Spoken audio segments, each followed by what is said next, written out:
Nagilat ang balay na rayo nang makita mili ang kanayang dating kasintahan na nakahanap ng basira para itakhiyot ang pitong bota, ang haling aksyon niya ay nakpayak sa lahat. Naniniwala ka ba na minsan, isang salab lang sa isang abalang kanto ay maaaring makpabigla sa atin na parang napawak tayo sa isang alala na nakabon. Isang imahe nang ang mainang sinahang araw ay nakasabit pa sa kalsada, isang itim at makintab na kotse ang biglang himinto sa gilid ng kalsada, na hindi sinasadyang himarang sa daanan ng isang payat na baba, pinit-pinit ang damit, at nakayako ipangkinan ang ilang nakalat na plastik na buwete. Nakilat siya at timinghala naktataka sa maranghang kotse, akala niya ay alis na ito, ngunit bumikas ang pinto at ang lalaking bumaba ay nakpahinto sa kanaya, timahal ang piso niyang ilang segundo. Naktakbo ang kanilang mga mata sa isang tahimik na sandaling pagtataka. Walang tinuhong bisina sa sandaling yaon, kahit nasa likod ay ang mainhay na lingsot at ang masikip na dalawang mga tao. Ang lalaki ay halos 48 taong lang, ang kanayang muka ay may bakas ng pahot ng isang taong maraming inisip, ngunit nakpapaiwatig din ng awtoridad na madalas sabihin ng mga tao na anayong isang taong may malaking kayamanan. Siya ay piniring media bilang ang pinakabatang balay na rayo sa industriya ng turismo at entertainment ng bansa. Maikli ang hipit ng kanayang biyog, ang hilar ang kanayang muka, ang kanayang mga mata ay bahang sumisikip sa likod ng isang mamahaling pares ng salamin. Timay siya nang hindi mahalaf, ang kanayang dibdib ay sumisikip dahil sa isang hindi may paliwanag na pakiramdam pagiging pamilyar. Ang baba sa harap niya na nanghang halakong basira sa imahe ay ang kanayang inang pag-ibig na akala niya ay kimipas na sa paglipas ng mga taon.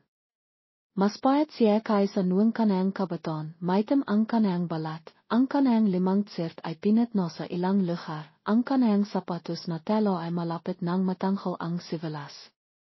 Emiko siya na parang natatakot sa kanayang tingin, nakilala niya siya nang bumikas ang pintong kotse, ngunit ang damdamin kaya ay bimaksak sa kanaya na gusto na lang niyang maklaw. Ang kaalalang nakaran ay dumirok noong siya ay isang matalino, mahanda at ambisayosong baba pa at pinakamahalaga, himawak ng kamay ng isang lalaki na nanghang harap ng malalayong abot tanaf.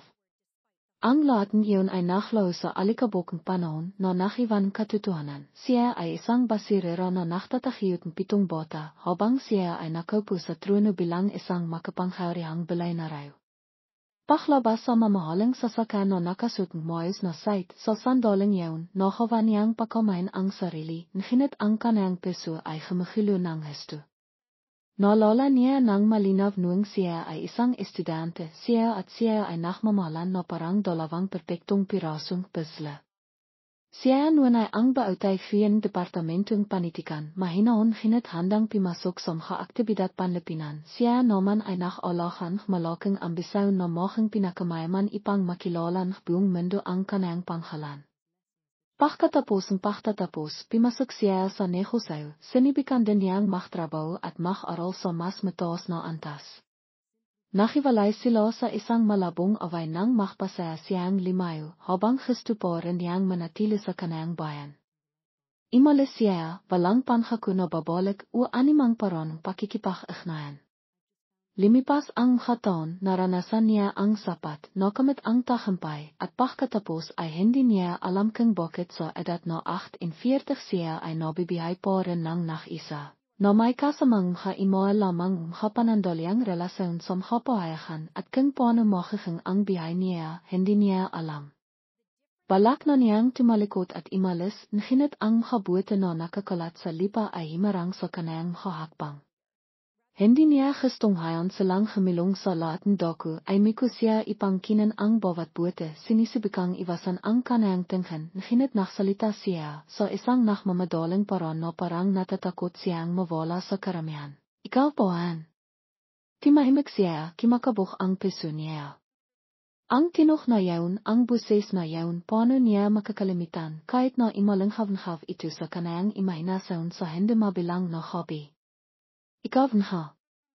Ilit niya ng dahan-dahan, limapit sa kanaya, hinakpitan ang plastik na bag, tumingin sa kalsada, imatras ng 3 hakbang. Nakikilala mo pa rin ako. Sinabi niya ang kasalita na sapat lamang ipang marinig niya, ang kasalita ay tiyo na parang pinipigilan ang maraming damdamin. Limapit siya, bahang hinawakan ang kanyang braso, bakit ka kinakawa ang trabahong ito? Ikaw. Hindi pa siya natatapos magsalita ng isang motorsiklo ang dimon, himampas ang hangin. Tiningnan silang makadimadon ng may pagtataka. Nanawan niya ang sensitibong sitwasyon, bimilong siya, hindi tayo maaaring tumayo sa gitna ng kalsada, hayaan mo akong makusap ko. Nahinit imiling siya. Nakakalihan ang kanyang mata, hindi na kailangan kong imalis, abala ako. Iwag kang timakas pakisap. Sabi niya na parang nakikisap, malinaw ang pagsisisi sa kanyang mukha. Nahinit hindi madaling makatakas sa pagkabalang nakaroon at ang malipit na katotohanan na nakpapahirap sa kanyang harapin ng masyadong mahaba. Sa sandaling gesto na niyang tumalikod, 7 bata ang lumabas mula sa isang maliit na eskinita sa malapit. Ang pinakamatanda ay hawak ang kamayang pinakabata, ang kanilang mga mata ay naktataka sa paghahanap. Nang makita siya, maraan silang simahaf, Nanay. Nanay. Gutom na kami. Nakilat siya, sinanayasan niya silang timahal, natatakot sa kanyang atensyon, nahinit halina, nakita na rin niya. Limangon siya nang nakiladol sa tanawin 7 bata na marimi, ang kanilang mga damit ay mas sira kaysa sa kanaya, ang ilan ay nakayapak po. Sila ba ay mga anak mo? Itaw niya, hindi inalis ang kanyang mga mata sa mga bata. Nakakalihan siya, mas hinahpitan ang bakang basira, hindi sila tinay ng mga anak, nahinit kailangan nila ako. Natakalan siya, tiningnan ang mukha ng mga bata, ang pinakabata ay sinisubikang kimapit sa kanyang pantalon, nakalangan na parang natatakot sa isang estranghero, ang mas matanda ay nanghinhinah, Nanay, sino siya? Iwag mong hayan siyang kinan ang nanay namin. Ang inosenteng tanong bata ay timama sa kanyang piso na parang isang matalim na karayong. Hindi pa siya nakakapagsalita nang himiko siya ipanghaplisan ang iluang kanyang maampon, walang kakiya sa akin, maktiwala kayo. Imingat siya, sinabi sa kanya sa isang determinadong buses, kailangan kong imiwi, gutom na sila. Iwag mo na akong abalain. Kiniha niya ang bakang basira, inalalayan ang 7 bata sa 2 mga tao, na wala sa likod ng silog ng eskinita. Timayo siya na parang nakatayo sa lugar, ang kanyang mga mata ay nakatun, ang kanyang piso ay pinuong makatanong, bakit siya nakanghanito? Isang taong may maliwanag na kinabikasan. Anong nangyari pagkatapos ng araw na imalis siya? At bakit siya nakalahan 7 bata? Maraming mga misteryo ang makakagnay sa sandaling iyon. Limapit ang kanyang personal na driver at mahinang nagsabi, Sir, mayroon tayong pakpipilong para sa paklaktang kontrata sa 9:00, malapit na po tayong malate. Himinga siya, bumalik sa kotse, mahilo ang kanyang isip. Siya ay isang balay na rayo, piniri siya makataw bilang isang taong pinung taktika, determinado, at bihirang maimpliwensahan makapanghayari, nahinit sa loob lamang ilang maikling minuto. Siya ay parang isang nakakilihang binata nang makita ang kanyang dating pagkatao.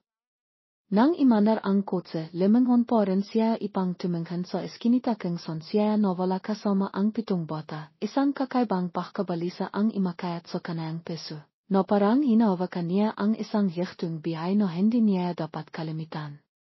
Sa doon papunta sa kampanaya, nalala niya ang mahigpit na pagkakawak ng kanyang kamay sa arawang pagtatapos. Sinabi niya noon, walang mas mahalaga kaysa sa pag-ibig at kabaitan. Mal, hiwag mong kalimitan ang simpleng bagay sa paligid mo dahil sa sobrang ambisyon.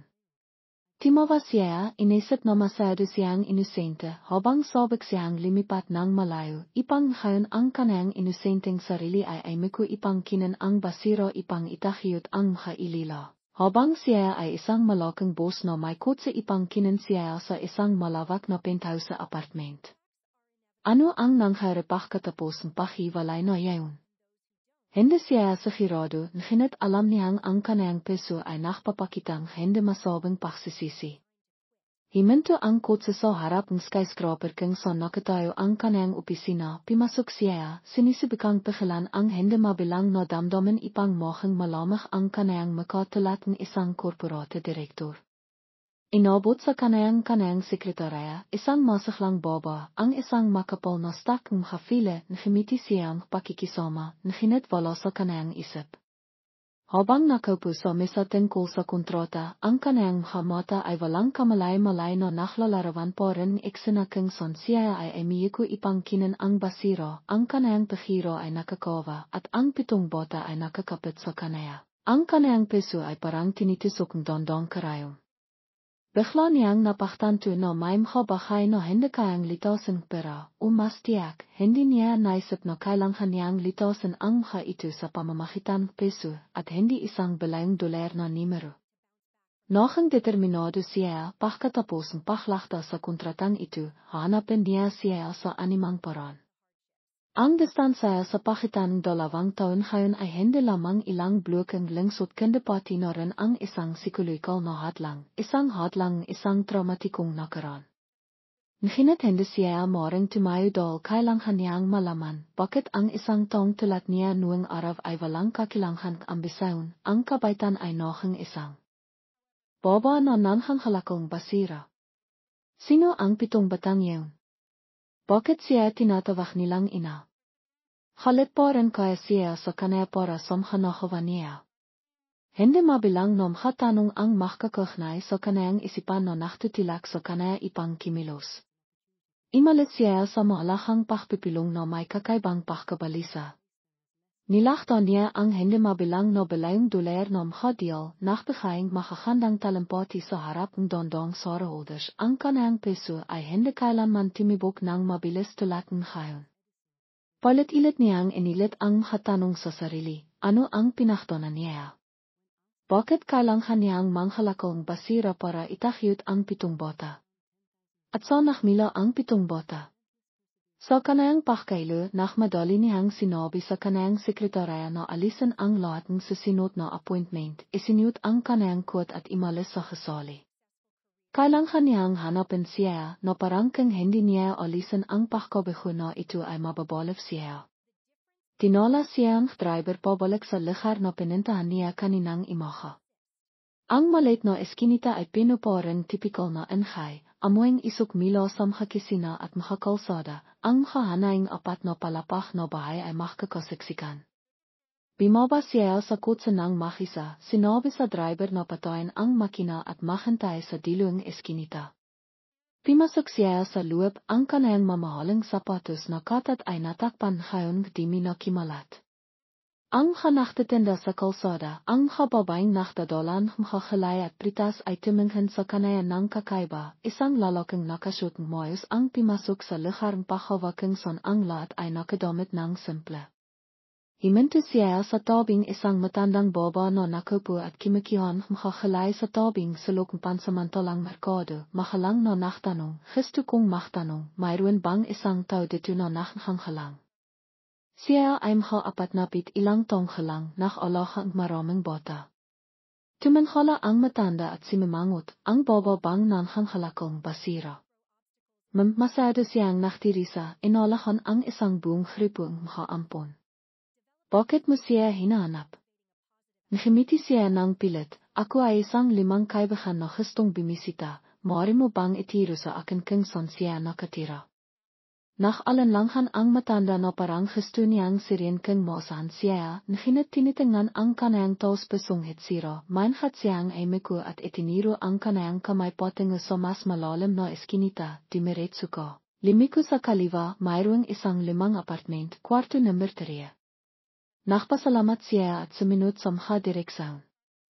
Makipot, medayo madilim, ang mga dingding ay may mga batik-batik na mansang kalimahmahan. Ilang bota ang tumakbo mila sa kungsan ipang maklaro, ang ilan ay may hawak na pinit-pinit na bulang plastik na humahulong. Simut siya, patiloy na kimakabuk ang kanayang peso. Naktaka siya kung paano siya makririyait kapag nakita niya siya sa pagkakataong ito. Masaudo siang mayabang no nakalimitan siya, maral ay khalitparin siya sa kanaya, nhinit kailang hanyang pamintadol bawat sandali kamakailan lamang ang kanayang mapahnilay-nilay na imoa. Ang kanayang naktitis no mako sa tabing mkhabota ay hindi siya pinatatahimik. Nang makita niya ang 5 apartment, ang timama sa kanayang mkhamata ay ang masikip na mkhasilid, dimidikit ang mkhapader. Isang midla-akit na baba ang nakhlalaban mkhadamit sa harap ng veranda, ang mkhadamit ay kilay Abu Dal sa dimi. Alanghan siyang nachtanong, mis gistu kong machtanong kung nachrenta ka ba sa kwarto number 3. Tinangan siya ang baba, tumango uwe yaun sarado na ang pinto. Sino ka? Ako ang kaibigan niya. Ivinakaivaing baba ang kanayang kamay, nakita ko lang siya kanina na imibikasama ang ilang bata, pero bakit hindi ko naririnig ang animang tinuh mila sa mga bata? Hindi ko alam kung saan siya nakpunta. Nakpasalamat siya, limapit sa pintuan ng kwarto number 3, kimatok siya, walang sasahot, kimatok ilit siya, tahimik pa rin. Naktida siya, posibleng imalis na naman siya. Ang pinto ay manipis, kailangan lamang na bahang itilak ipang makita ang loob. Nakalanlangan siya at mahinang simahaf, "Why? Ako ito, nandiyan ka ba sa loob?" Walang animang tinuh maliban sa tinuhong isang 5 electric fan. Sinibikan niyang itilak ng bahaya ang pinto, hindi ito nakakandado. Pimasok siya. Ang masikip na silid ay limitaf sa harap niya, halos 10 metro kwadrado lamang. Isang 5 kitson ang nakalakay sa sirang tila na sahig, sa sulok ay ilang kaldero, isang stak mga plastic na plato, mayroong ilang mga damit ng bota na nakasabit sa isang string sa kabiyan ng silid. Naklalabas ang hindi komportable na amuing amah. Timinsan siya sa paligid, tumahos ang piso niya nang makita niya ang kapahatian. Bigla niyang nalala na siya ay nanghangharap na makaroon ng isang maliit na bahay, kailangan lamang na malinis, mahangin at pino ang sikat ng araw na ngayon ay kailangan niyang mabihay ng pansamantala.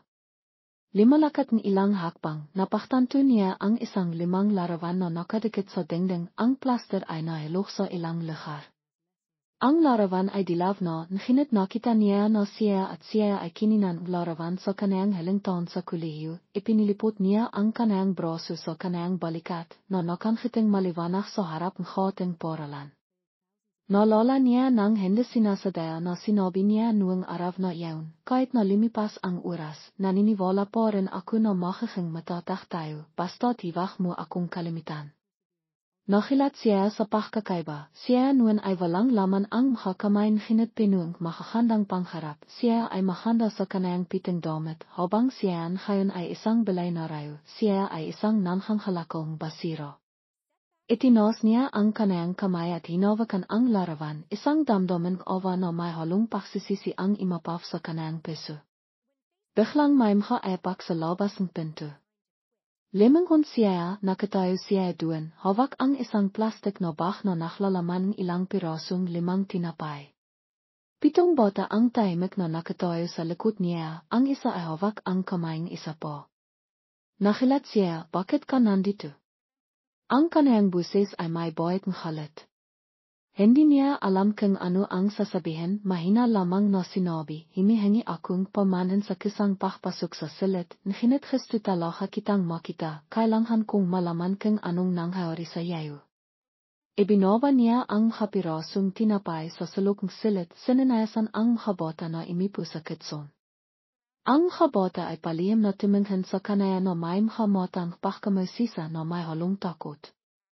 Himinga siya ng malalim at sinabi sa isang matigas na buses, sa tingin ko ay wala na tayong dapat pakisapan. Mayroon kang iyong sariling bihay, mayroon akong sariling bihay. Himakbang siyang isang hakbang, nakmamakawa, hiwag mo akong polisin. Alam kong nakamali ako noon, nginitayan mo akong marinig ang iyong kiwento, may karapatan akong malaman.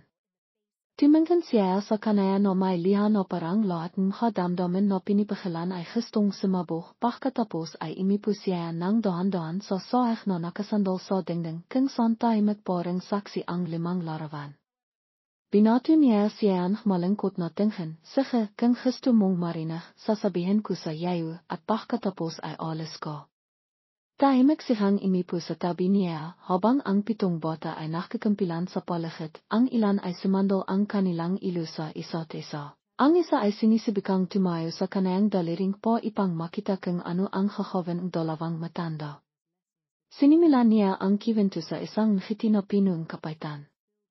Sinabi niya na pagkatapos niyang sabihin ang kanayang pamamalam at imalis sa bansa ipang mahanap ng kapagkakataon sa pamiminan, na natili siya sa lungsod sa simula ay mabiti pa rin ang kanayang bihay. Naktatrabaho bilang isang kontratwal na guro sa isang middelschool, nakalaga siya ang kanayang pangharap na mag-aral sa graduate school, ngunit dumating ang sakina nang ang kanayang pamilya ay biktimang isang panluloko sa pananalapi. Nawalan lahat ng ari-arian ang kanayang kamahalangat. Ang kanayang ama ay nakasakit. Sa loob ng isang taon, sunod-sunod na namatay ang kanayang kamahalang dahil wala silang sapat na pero ipang magpahamot. Ang kanilang bahay ay kinimpiska, siya ay naiwan sa walang wala. May panahon na gusto niyang hanapin siya, ngunit hindi niya alam kung paano makipag-ugnayan, narinig lamang na siya ay naging matagumpay at sikat. Natiwa siya para sa kanaya, ngunit napagtanto niya na lalong lumalayo ang distansya sa pagitan ng dalawa. Nakpakulong-kulong siya sa paghawang lahat ng iring trabaho ipang kimita, tinatanghap ang abot kayang tiran basta't makalisot siya. Pagkatapos isang gabi nang imiwi siya mula sa isang maliit na kainan, nakita niya ang isang bata na inabandona sa harap ng hating simbahan, imayak, hindi niya ito matis, kinuha niya ang bata sa kanayang silid, inalahan ito. Balak niyang ibigay ito sa isang sentrong panghangalaga, ngunit ang pagkabalang kanayang inosenteng hamata, hindi niya mapigilan ang kanayang sarili, kaya nakpasaya siyang panatilin ito, kimitan pero ipang bimiling hatas. Ngunit hindi lamang isang bata, unti-unting nakilala niya ang maraming iba pang mga bata sa katilat na kalagayan. Ang ilan ay inabandonan kanilang mga ina sa harap ng mga templo. Ang ilan ay mga ilila na naglalakat sa paligid na nagbebenta ng mga tiket sa loterya. Hindi siya sapat na matapang ipang tumalikod, matapang niyang kiniha sila ipang alahan sila, kahit na wala siyang makain minsan. Sinabing ilang kapitbahay na siya ay boliv na nakdalang paktirisa sa kanayang sarili, ngunit laki niyang sinasabi, kailangan nila ang isang pamilya, kahit na mahirap, mas mabiti kaysa sa pahala-hala ng walang katiyakan. Nang marinig niya ito, sumikip ang puso niya, tiningnan niya ang 7 bata, bawat mukha ay may sariling nararamdaman, walang kaugnayan sa dihon ngunit imasa sa kanaya ipang mabihay. Nakpatiloy siya, ang kanayang busis ay namamos, wala akong sapat na pero ipang bayaran ang pag-aral para sa lahat, kaya sinibikan ko lamang silang tiruan sa bahay. Sa araw ay naktatrabaho ako bilang isang tagalinis, sa hobby ay nanghanghalakong basira, kumukolektang ilang tubo, kung minsan ay nakakakyang ilang scrap material na sapat ipang bimiling bihas para sa susunod na araw. Buong pamilya ay hindi nakalala na makitong. Napakahirap nito ngunit hindi ko maring iwanan ang mga bata, sinasabing mga tao na ako ay tanga. Ngunit sa tingin ko ay sila ay mga inosenteng kaliliwa na nanghangailangan ng isang tao na humabay sa kanila at alam ko lamang kung paano kimapit sa awa na ito ipang magpatiloy sa pamimihay. Bigla siyang napaliw bagaman sinibikan niyang pigilan nang makitang mga bata na imiyak ang kanilang ina, nagsimula rin silang imiyak. Sa sandaling yun, naramdaman niya na masakit ang kanayang puso kaysa sa mga nakamamatay na suntok. Hindi niya akalain na ang isang taong kasing hinaon niya ay harap sa kayong habahayo kamit lamang ang kanayang 2 kamay. Gusto niyang sabihin ang hindi mabilang na mga pamanan, gustong simahaw na nakamali siya nang iwanan siya, ngunit ang lahat ng salita ay biglang sumasakal sa kanayang lalaminan. Tinitingnan ang mainang silid, tinitingnan ang pinit-pinit na mga damit, tinitingnan ang matatak na hitsira na may halong pahot, nakita lamang niya ang kanayang sarili na napakawalang silbi. Sa paglipas ng mga taon kimita siyang dandang belayon naglakbay sa lahat ng dako na bibihay sa kasahanan, hindi nakalala tungkol sa nakaraan, habang siya ay makisa na nakikipaklaban sa gitna ng mga bahayong bihay, nakdadalang 7 maliliit na bihay.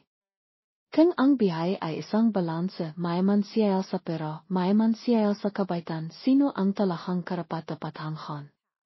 Hindi niya sinasadang hinawakan ang kanayang payat na kamay. Sinibikan niyang alisin itu, nhinit hinahpitan niya itu, nang hinah, himihangi akong pamanin.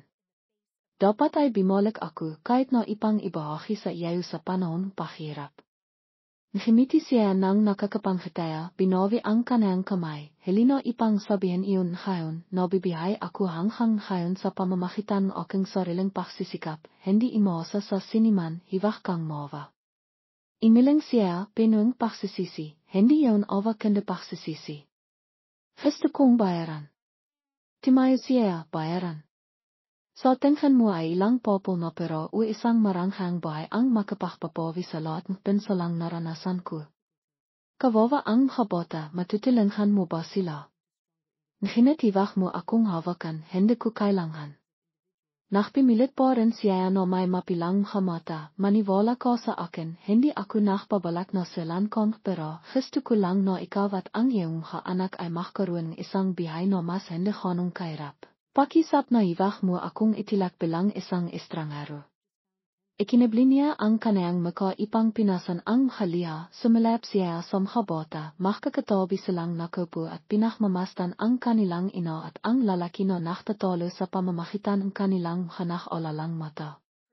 Bagamat nahilo na ang kanayang peso, mayroon pa ring bahagang pahalaf sa kanayang kaluban dahil sa katapatan na nakmimila sa buses ni Adrian, nhinadol sa maraming taong pagiging malaya. Hindi niya pinaintilitan ang kanayang sarili na maktiwala ng madali.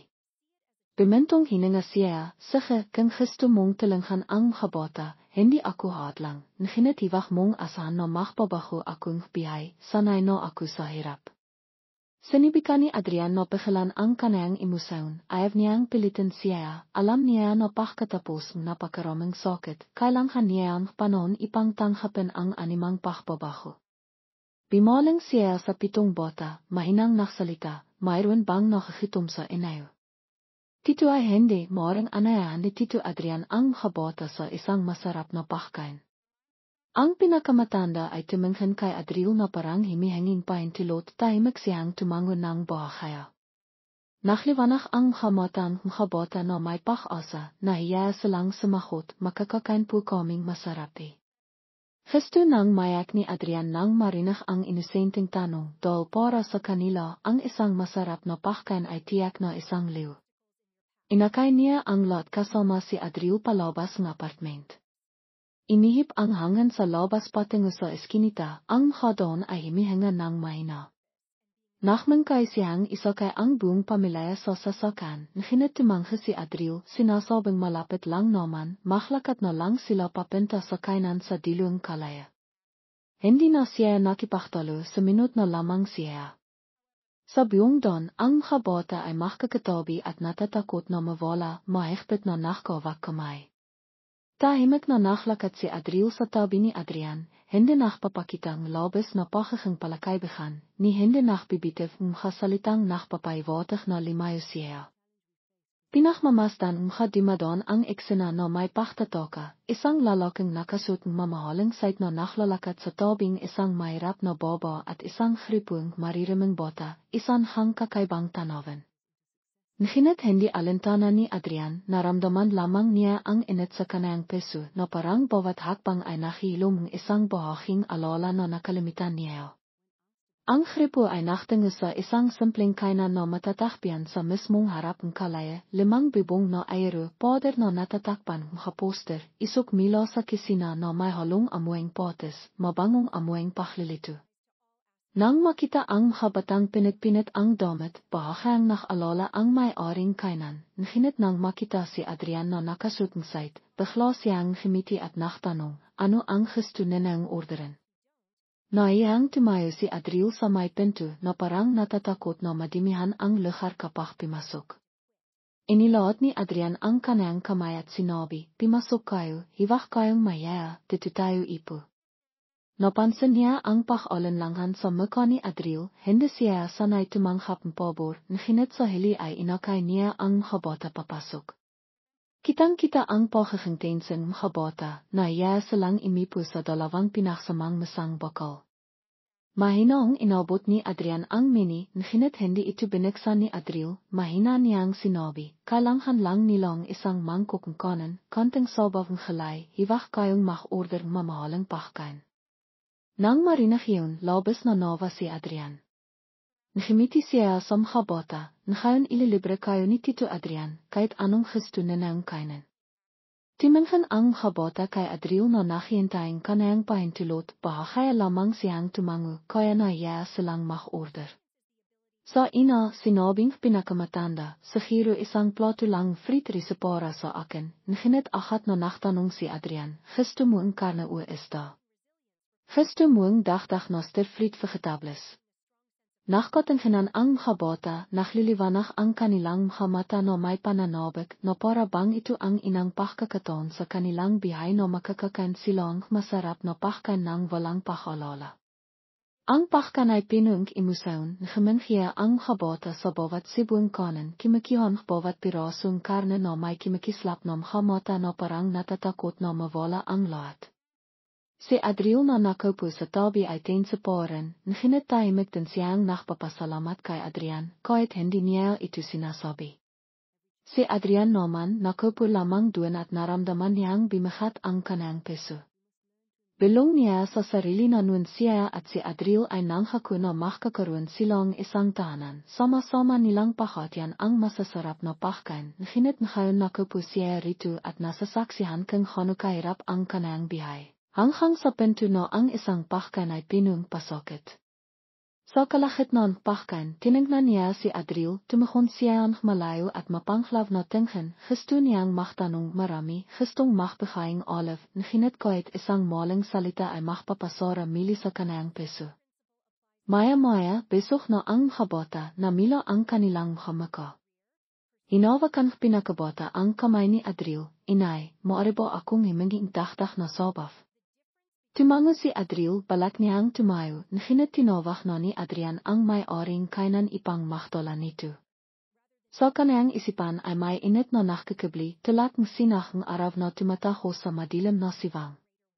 Biglang may isang maliit na kamay na himawak sa kaniyang balikat, hinilat siya mila sa kaniyang pag-isip. Paglingon niya, nakita niya ang isang batang baba na tinatayang 7 taong halang, gesot ang bihok, dilaw ang damit, Tito, maraming salamat po. Natahalan si Adrian, palang animan, nasarapan ka ba sa pagkain? Tumango ang batang baba, nanghanghalit ang kaniyang haliha, opo, masarap po, hindi pa po ako nakakain ganito karaming karne. Ang simpleng sinabi na iyon ay parang isang powder na humiyo sa piso ni Adrian. Luminok siya ng marin, nalala niya ang kanayang maranghang pamimihay. Humastos siya ng malayan-malayang dolyar sa isang sasakan, libi-libong dolyar sa mamahaling stiyak, ngunit hindi niya naramdaman ang init sa kanayang piso tulad ng sandaling ito. Ang lahat ng kasakanan nun ay biglang nawalan ng saysay, bigla niyang nanawan ang sinabi ni Adriel nun, hiwag hayang takpan ng ambisyon ang kasimpleng bahay sa ating palagit. Pagkatapos kimain, nakpalam si Adriel para magbayad. Naghanda siyang ilang barang pera sa kanayang bag, halata sa kanayang muka ang pag-alala na baka hindi ito sapat ipang bayaran ang pagkain. Mabilis na nakbayad si Adrian sa lahat kaya hindi siya nakapagbayad. Mahinang sinabi ni Adriel, hindi mo kailangang gawin iyon. Ngimiti siya, itiring mo na ililibre ko kayong pagkain, sana hindi ka tumanggi. Timahimik siya at nakpabaya, inakay ang makabota palabas ng kainan. Sa oras na ito, ang araw ay matindi na nakakingsaning pag-isok ng aspalto. Itinali ni Adriel. Ang kanayang bihok na nakalaylay ipinatong ang bakang makabuti sa kanayang balikat, kailangan niyang ipagpatuloy ang kanayang trabaho habang ang ilang makabota ay naghihintay sa silid. Ang ilan ay nakpabenta ng lottery tickets ipang kimitan konting pera para sa kanilang ina. Nang makita ni Adrian ang eksena, nakpahayag siyang intensyon na ihatid sila sa kanilang apartment sa pamamagitan ng taxi, ngunit imiling siya, hindi na kailangan, 2 kanto lang ang layo, sanay na kaming mahlakat. Tiningnan niya ang kanayang payat na likod, ang kanayang balikat ay natatakpan pawis sa kanayang damit. Ang makabota ay masayang nakawak kamay at suminut sa kanilang ina. Sumekto ang piso ni Adrian sa ova. Himinga siya ng malalim at malakas na sinabi, Adriel, babalikan kita ngayong gabi, kailangan po nating mag-isap. Hindi lumingon si Adriel, sumahot lamang siya ng maikli, bahala ka. Limayo siya, nakisalamya sa karamihan. Inawakan ni Adrian ang pintuan naghihintay na kotse. Alam niyang hindi siya maring magmadali-dal ang isang taong nakaranas maraming sakit tulad ni Adriel, kung sasanghaban niya ito, mas mag-ingat siya, maring timakas siya at hindi na niya siya makita. Inti-inti niyang ipapakita ang kanyang katapatan. Nag-isip din siya tungkol sa 7 bata, kung inalahan sila ni Adriel ng mag-isa, tiyak na napakarami na niyang isiniko. Ayaw niyang hayan siyang magpatuloy na mahirapan, ngunit paano siya makakatulong nang hindi sinasaktan ang kanyang pagpapaloka sa sarili. Naalala niya ang kasalita na madalas na binabanggit matatanda, ang ilang pag-ibig ay hindi nang kailangan makakondisyon, ilakay ang iyong peso sa kalagayan ng ibang tao, tiyak na mainawan mo kung paano kimilos ng may kaisahan. Kakamitin niya ang kanyang peso ipang kimilos, imasang mahikayat siya. Sinabi niya sa driver na bumalik sa kumpanya. Sa nakapapasong init, naisip niya ang tanawin pagtatayong isang maliit na bahay para kay Adriel at sa mga bata, pag-ayos ang kanilang pag-aral, ipang magkaroon silang kinabukasan. Inisip din niya ang masayang ngiti ni Adriel kapag hindi na siya nag-alala tungkol sa ikabibihay. Sa pag-isip lamang nito, naramdaman na niyang humon ang kanyang peso tulad nitong damo na nakatakbong ilan, ngunit kasabay nito ay ang pag-alala, ang kanyang kumpanya ay may ilang mga proyekto na nakabinbin po. Hinihiling makakasusaw ang pag-inlat, maraming makapilong ang kailangan niyang dumalo, ang presyon ay nasa kanyang makabalikat, ngunit sa pagkakataong ito ay hindi niya pinahintilitan ang kanyang sarili na imiwas. Dahil si Adriel ay mas mahalaga kaysa sa anumang transaksyon. Sa negosyo. Nang araw na iyon si Adrian ay nasa opisina, ngunit ang kanyang kaliliwa ay wala ruwan. Sumalap siya sa bintana kung saan mataw ang langsot, naktataka kung sa sandaling ito si Adriel ay tahimik na namimilot ng mabuti sa mainit na araw, maral ang kanyang likod ay basang-basang pawis. At ang ilang mga bata ay nakbebenta ng lottery tickets, ang ilan ay nasa bahay at tumitulong sa kanilang ina na makikasang pinghan. Nang hilabot siya nang maisip ang pagkakaiba na ito, nakupo siya sa isang air-conditioned na silid na may mamahaling saik na hawa sa kaway, habang siya ay nagsisimikap sa ilalim mainit na kalsada, karapat-dapat pa siya. Sa hapon, iniwan niya ang kanyang trabaho, sumakay sa pamilyar na kotse, sinabi sa driver na ihatid siya sa apartment. Nang dumating siya, papalibok na ang araw, ang makadilaw na ilaw sa gilid ng bahay ay sumasalamin sa dingding na may makabatak. Tahimik na pimasok si Adrian sa hilirang mga apartment, nakita niya ang ilawang silid bilang 3 na kimikislap sa siwang pinto. Kimatok siya. Sa pagkakataong ito, may sumagot, sinuhan. Buses ni Adriel. Sabi niya, si Adrian ito, sinabi ko na babalikan kita. Bimikas ang pinto, nakita niya sa loob ang 7 bata na nakaupo sa paligid ng isang maliit na ilaw, naklalaro sila, ang pinakabata ay nakaiha at nakapatong ang kanyang ilo sa hitang kanyang ate. Si Adriel ay nakatayo sa pinto na mukhang pagod, ngunit sinanayasan pa rin siya na pimasok. Isang maliit na pagbabago ang nakpainit sa kanyang peso, kahit na hindi siya masaya, hindi bababa sa hindi niya siya pinalayas.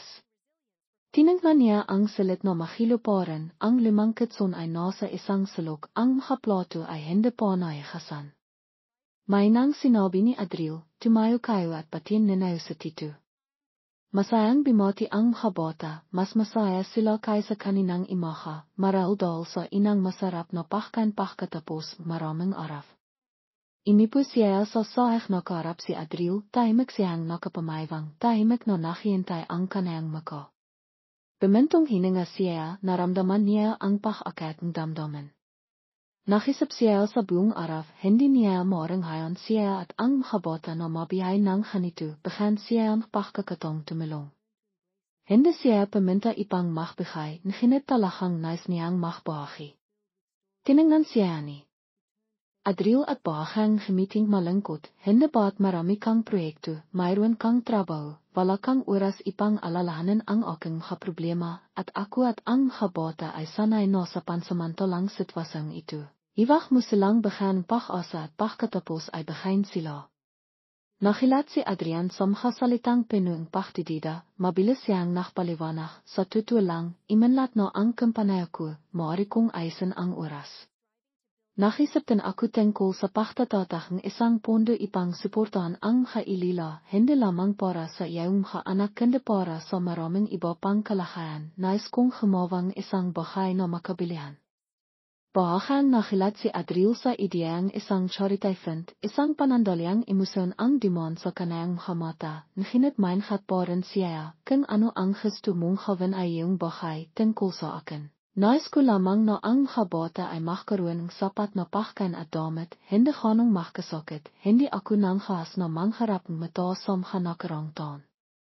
Ang mainang pakibuang isang siyam na taong halang na batang lalaki ay nakakiyon pansin ni Adrian, nakupo siya sa tabing kitson na isang kamay na nakayakap sa kanayang dibdib. Mabilis na sumalap si Adriel sa kanayang ampon, nakalala ang kanayang mata, inabot niya ang buting tibak na nasa estante at ibinius ito sa isang plastis na tasa at ibinigay sa kanaya.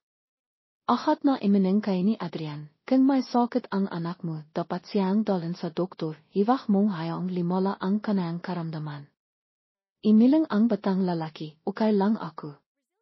Bimaling si Adriel at bumintong hininga, hindi ako nang khas na dalhin siya sa isang malaking ospital, mahal ang makakastisan, bitina lang ang doktor sa lugar na ito ay nagsakawang simpleng pagsisiri at nakbigayang ilang gamot. Nang marinig yun, hindi napigilan ni Adrian ang sarili, hayaan mo akong tumulong, paano kung mayroon siyang mapanhanap na sakit? Kinakat nang marinig ni Adriel ang kanayang labi, hindi siya makapagsalita. Timayo siya, sige bikas ko siya dadalhin para magpa-check-up, ako na ang bahala sa lahat ng gastisin, hiwag kang mag-alala. Nakalanlanghan siya, nahinit sa hili ay tumango, sa pagkakataong ito lamang, pagkatapos ay hanap akong paraan ipang makayanan. Tiningnan siya ni Adrian at bahang gimiti, sige, hindi kita pipilitin, nahinit hiwag kang mag-alala, gusto kong limaki ang habata na hindi nang kailangan, ipang magkaroon silang pagkakataong mag-aral talat ng dati mong pinangharap. Hindi sumagot si Adriel ay miko siya, mahigpit na nakakiyom ang kanayang hadaliri. Nainawan niya na nahirapan siya, maral ay natatakot na masaktan mili. Gimiti siya ipang ikayatan ang habota at timayo ipang makpolam. Bago imalis, bigla siyang nakisip ng isang bahay, ano ang kinananayon kayong hobby? May nang sinabi ni Adriel, mayroon pa akong nuwetles na maaari kong litain. Nakaramdam siyang sakit sa piso, ngunit tumango lamang, okay, alis na ako, makita tayo bikas. Naklakat siya papinta sa pinto, limanghon at tiningnan ang pitong mukha na sumisinot sa kanayang mata na may kiraysidad at pananabik. Simara ang pinto na nakiwan kay Adrian na nalilibok sa tahimik na hobing langsot. Naklakat siya nang may mas matinding determinasyon na kailangang ilabas si Adriel sa pagkabigo na ito ng buong peso at potensyal na mayroon siya. Ang kanayang peso ay nababalot maraming alala na lala niya na hawak niya ang kamay ni Adriel sa mga arawang kanayang kabataan. Siya ang naktiro sa kanayang paano mahmahal ng walang pasibali habang siya ay abala sa pag-abot sa rirok. Sa hili ay hinaan niyang mawala ang pinakamalakang bahay. Kinabukasan, dimon si Adrian ipang sandain si Adriel at ang batang lalaki na imibo.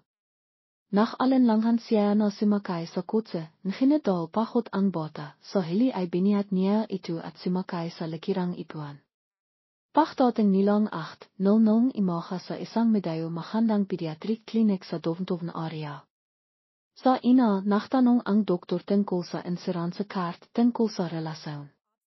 Naiyang sinabi ni Adriel, akin siyang ampon, hindi po ako nakakapag-apply ng insurance.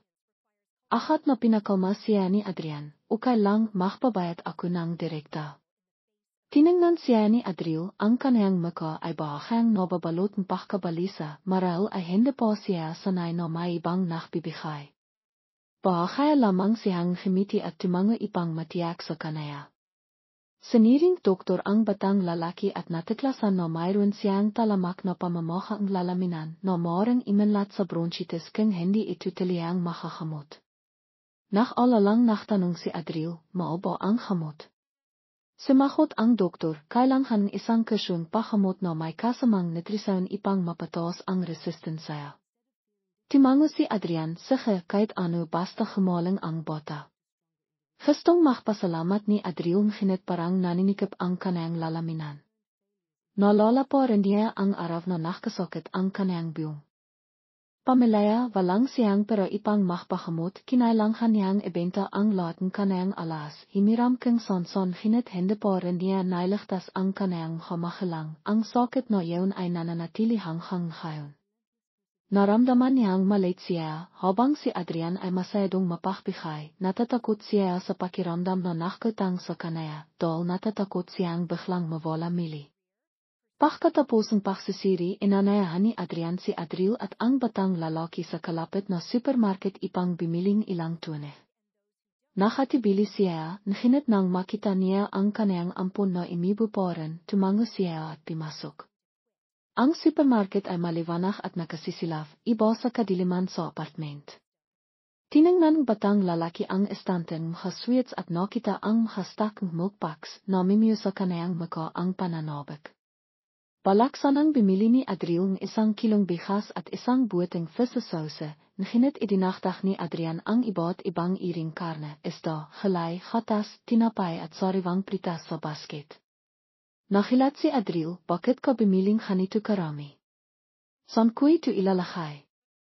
Timawa si Adrian, mayroon ka bang refrigerator sa iyong silid? Imiling siya. Simanaya siya, kung ngayon bibili akong isang portable isip-cooler o tutulungan kitang mahanap ng 5 refrigerator ipang bimiling ilang supply para sa mga bata. Hinawakan ni Adriel ang kanayang ilo, napakabilis niyang makisip, ngunit natatakot siyang hindi niya mapanatili ang bahay na ito, gusto niyang pigilan, ngunit nang makita niya ang kanayang ampon na masaya, hindi siya makapagsalita. Nang makita ni Adriel ang bill sa counter, hindi siya makanga, dusa-dusa ng item na may mataas na kalidad, hindi mira ang presyo. Iniharap ni Adrian ang credit card bilang isang maliit na bahay, imatras siya at kinakat ang kanayang lobby, hindi alam kung ano ang gagawin. Pagkatapos, inanayahan niya ang mag-ina na kimain tanghalian sa isang restaurant sa loob ng supermarket, tumangha siya, hindi ko matatanggap ang lahat ng pabor na ito. Sinibikan niyang ipaliwanag, Adriel, itirang mo na ito bilang isang maliit na kontribusyon sa kalisahan bata, hiwag kang masyadong makisip. Pinabayan kita sa napakaraming taon, hayaan mo akong bimawi. Nang marinig ang salitang bimawi, nadirok ang puso ni Adriel, parang isang malalim na hikay ang kanayang puso na pinuong pahirap, kahit isang maliit na tinok ay tumitinok. Ngunit kung minsan ay lihim niyang hinihiling na mayroon siyang isang tao na makakasama sa kanayang pasanan lalo na kapag nakita niyang may sakit o gutom ang mga bata, taurin siya, mahina, hindi boto. Hindi pa sila tapos kimain nang ipinasakay ni Adrian ang kanayang kotse pauwi sa apartment. Dala-dala ang habak nang makita itong habata sa bahay. Masaya sila, masasarap na pakay na naman ba, nanay? Si Adriel ay nakatakdang simahaf sa kanila ipangiwag humawang enghay. Ngunit nang makita niya ang siklong habata, tumahimik siya. Sinabi ni Adrian, bimili rin akong gatas at tsoka para sa mga bata. Similan ngayon, iminom ng 1 kahon gatas araw-araw, kimain maraming pritas na tiyak na makiking mas malisok. Pimalakpak ang bata, hinilang bata ang benting pantalon ni Adrian at sinabi ng mahina na nakapapasalamat siya. Kinakat ni Adriel ang kanayang lobby na malapit nang imiyak, hindi niya alam kung paano sasakitin, bahagi ay nahiya, bahagi ay nakapapasalamat, bahagi ay halidol sa dating pakiwalay. Sa sandaling yun, naririnig ng isang midla-akit na baba mila sa katabing apartment ang enghay at sumilip, nakilat siya, sobrang bait ng lalaking ito, bimili siya ng buong supermarket pauwi. Biti na lang nakatakbo kang mabitang tao, Adriel, ang hindi sinasadang sinabi na iyon ay nakpila sa mukha ni Adriel. Nang makita iyo ni Adrian, matiyaga siyang sinabi ng mahina, hiwag kang mag-alala tungkol sa sinasabing mga tao, ang malaga ay pakainin ang mga bata.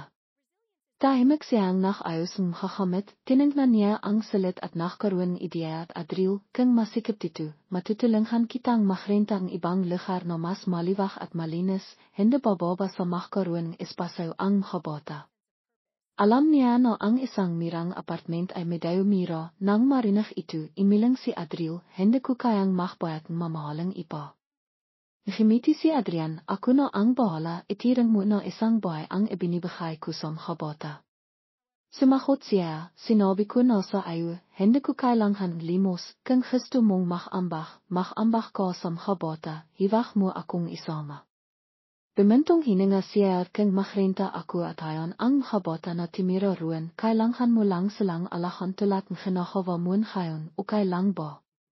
Ilang beses siyang imiling masyadong nakakainis, hayon mo akong mag-alaga, at hiwag mong kalimitan na mayroon kang kumpanaya, abala ka, hiwag mong sayanghan ang iyong oras sa amin, ang sinabi niyang ito ay nakpanghama kay Adrian. Ngunit ayaw niyang makipaktalo na inawan niya na.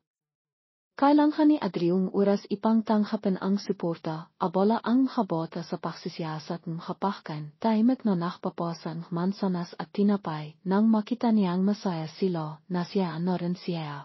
Naisip niya na maral ang inang hakbang ay ang tahimik na tulong mila sa malayo ipang maiwasan ang pagsasaktan sa kanayang pagpapalaga sa sarili, bemintong hininga siya, hindi kita pipilitin. Babalik ako bikas o sa makalawa ipang tingnan ang sitwasyon ni Bobay Men, ang batang lalaki na. May lalaminan kung kailangan niyang hamot, sabihin mo lang sa akin. Timango siya, automatiko nararamdaman niya na gusto siyang imalis sa lalong madaling panahon, nakpalam siya sa mga bata at isinara ang pinto, paktalikot niya sa alay, akat niyang nakasalubong ang babaeng nasa edad na nakita niya kanina. Ngimiti siya nang nakakaluko kay Adrian, iyay pare, si Adriel ay napakabait na baba, ngunit matigas ang ilo, pasan niya ang 7 bata nang hindi tumatanggap ng tulong mila kaniniman, kailangan mo lang moking matiyaga ipang makumbinsi siya. Nakilat si Adrian de bemintong hininga si Adrian, labas akong nagsisisi. Salamat po tiyo. Sisikapan ko ang baba ay ngimiti ng bahaya, sige, hiwag mo na siyang palangkitin. Isang linggo ang lumipas, abala si Adrian sa trabaho sa kumpanayan, ngunit araw-araw ay bumibili siyang konting gamit o $2 para magdalang gamot para sa batang may sakit. Sa simula, hindi tumatanggap si Adriel, ngunit dahil sa matinding ibuang bata, napilitan siyang tanggapin ang gamot. Noong malapit din ang mga bata sa kanaya, masaya silang nakkikwento tungkol sa pag-aaral at makakahanapan sa kalaya. Inti-intang nabawasan ang pagiging mailap ni Adriel, at kung minsan ay binibigyan niya si Adrian ang tinghing pagtanggap, hindi na pinuong tinagtulat ng dati. Napaktanto ni Adrian na si Adriel pa rin ang dating mamo na dinadanan lamang pahirap kaya nagiging malamig sa panlabas. Pagkatapos, isang di inaasahang pangyayari ang dumating na parang naninagso.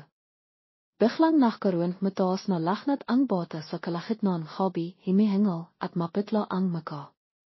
Sa pagkabala, dinala ni Adriel ang anak sa pinakamalapit na health center, ngunit sinabing doktor na kailangan itong ilipat sa ospital sa mas mataas na antas.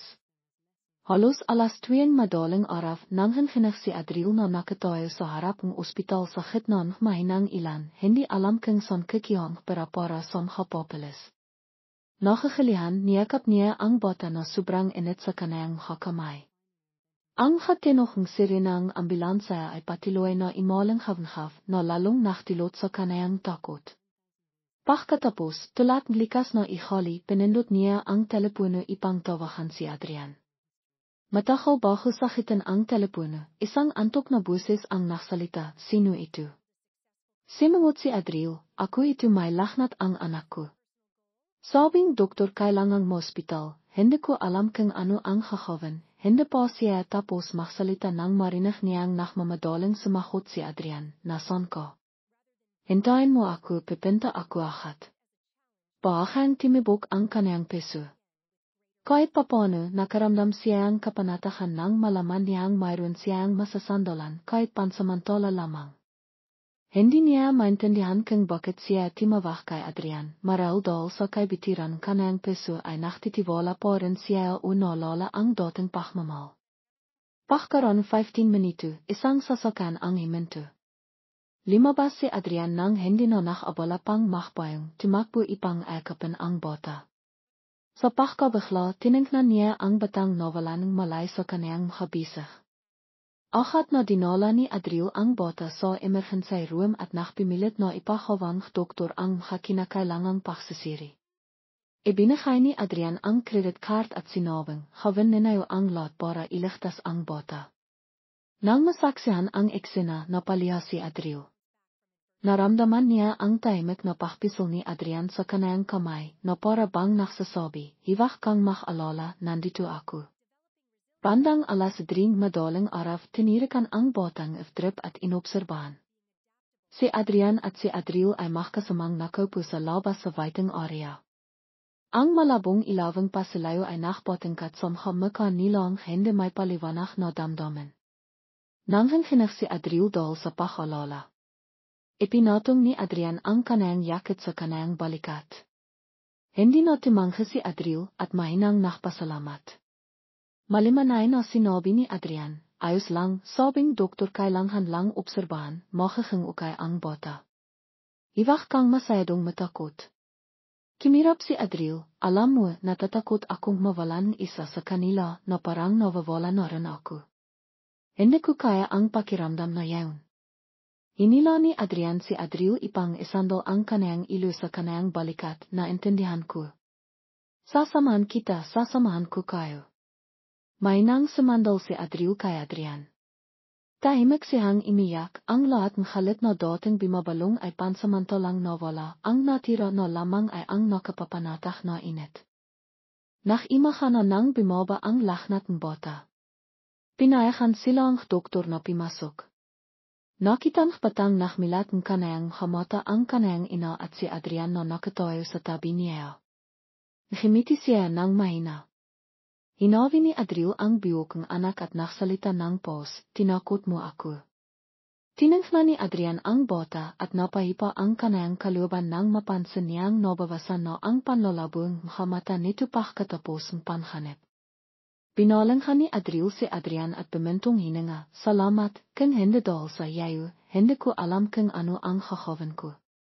Hinawakan ni Adrian ang kamay ni Adriel, hiwag mong sabihin yan.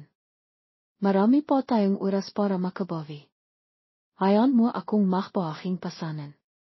Makalipas ang ilang araw, humaling na ang bata at nakalabas na sa ospital.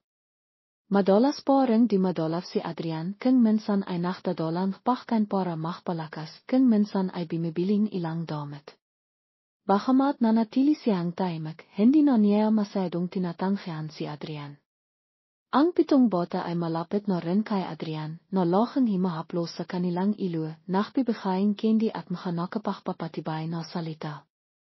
Paminsan-minsan, pinakmamasdan ni Adriel ang eksenang iyon at hindi niya mapigilang mapangiti, naalala niya ang imoy ni Adrian noong siya ay bata pa, na malalahanin din sa kanaya, na nakbigay sa kanayang isang malakang libro, at inangkas siya sa kanayang 5 bisikleta sa mahangin na hapon.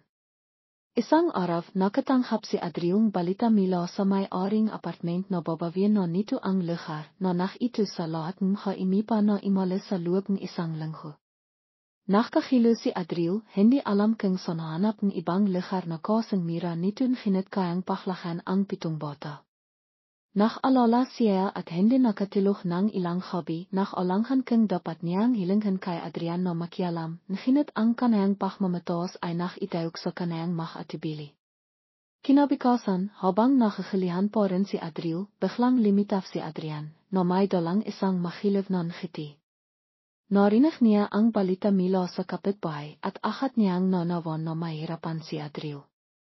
Malimanay siyang nakmangkay, mayroon akong isang maliit na condominium sa labas ng bayan na binili ko noon para sa pamiminan, bakante iton ngayon.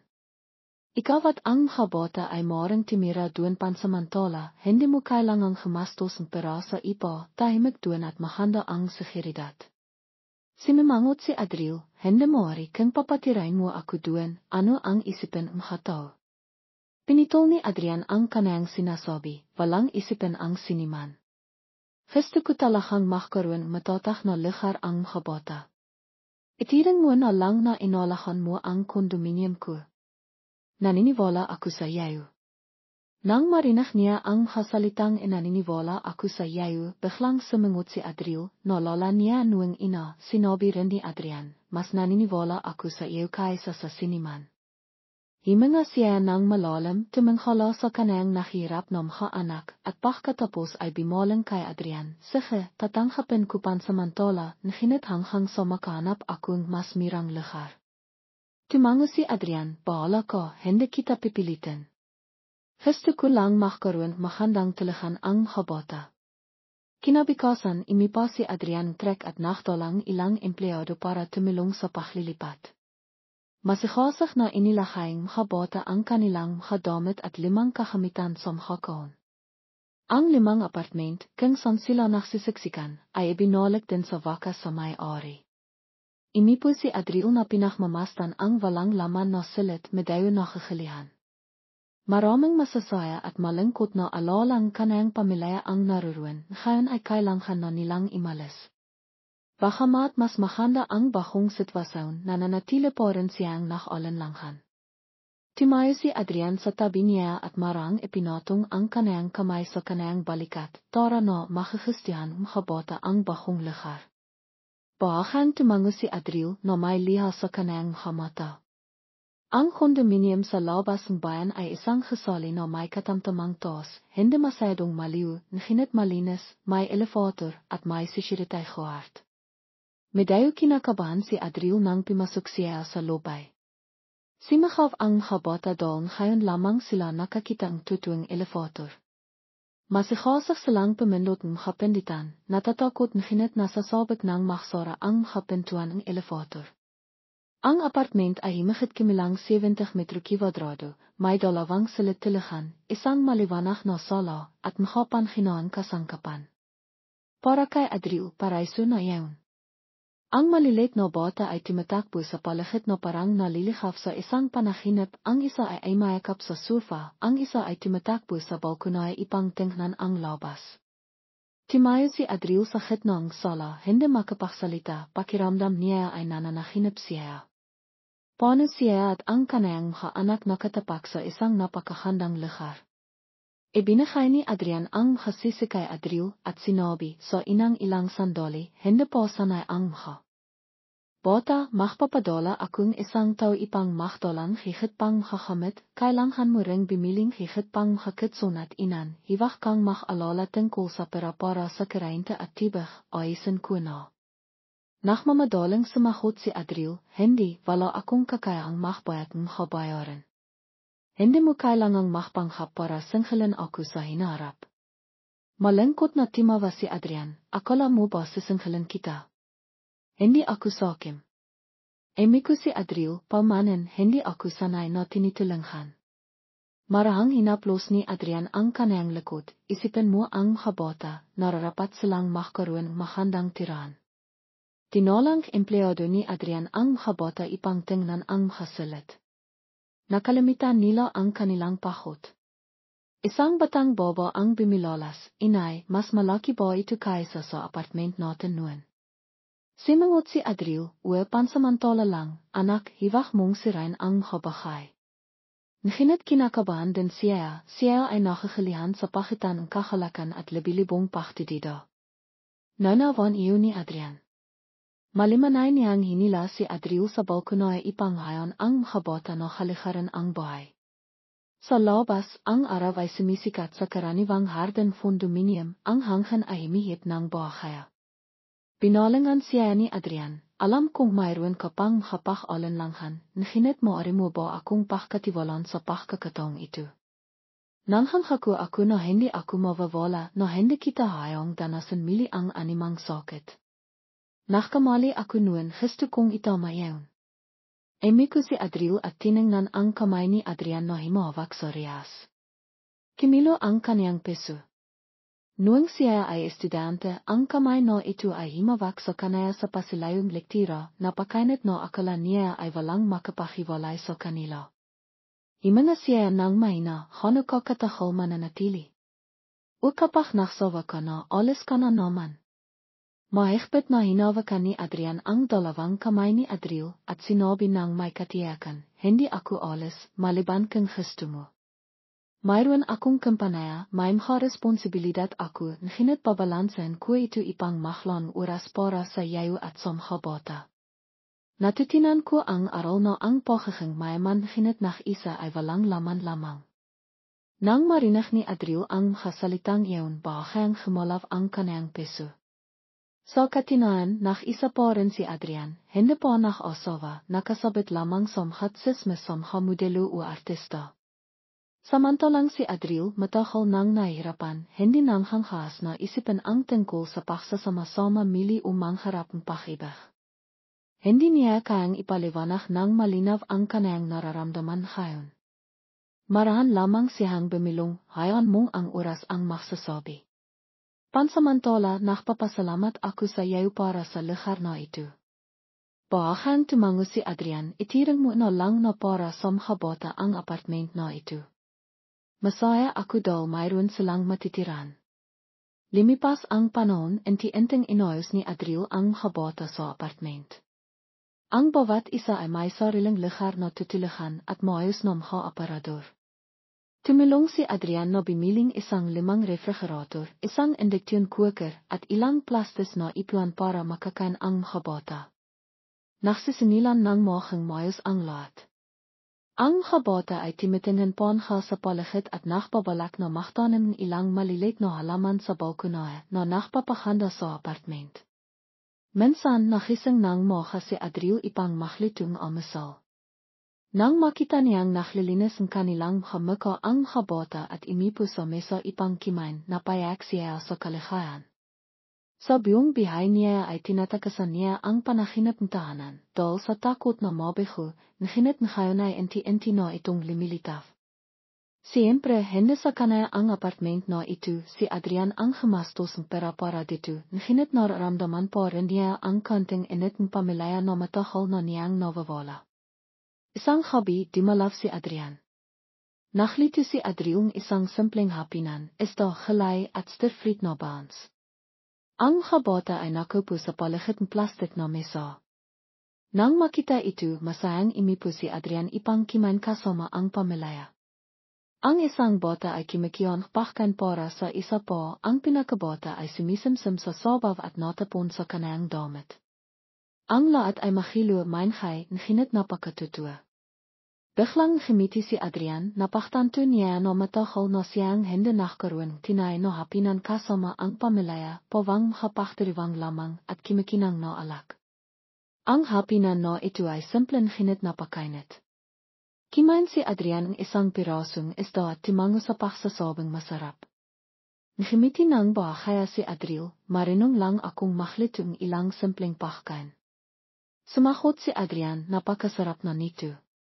Naalala ko noong sinabi mong gusto mong maglito para sa buong pamilya, ngayon ay nakakahanawa na ako. Bahagyang namila si Adriel, himahakik ang mga bata. Ang atmosfera ay tila nakbibira ng mga nakarang pahirap. Pagkatapos kimain, nagtilinghan ang mga bata sa paglalinis.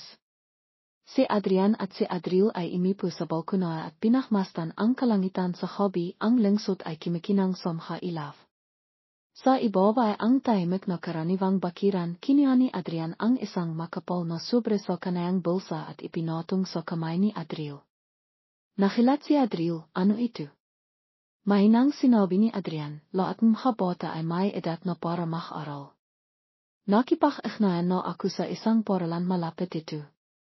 Ito ang gasto sa 9 taon, mga libro, uniforme, kailangang mag-aral ang mga bata. Nanghanhanag na hinawakan ni Adriel ang sobra.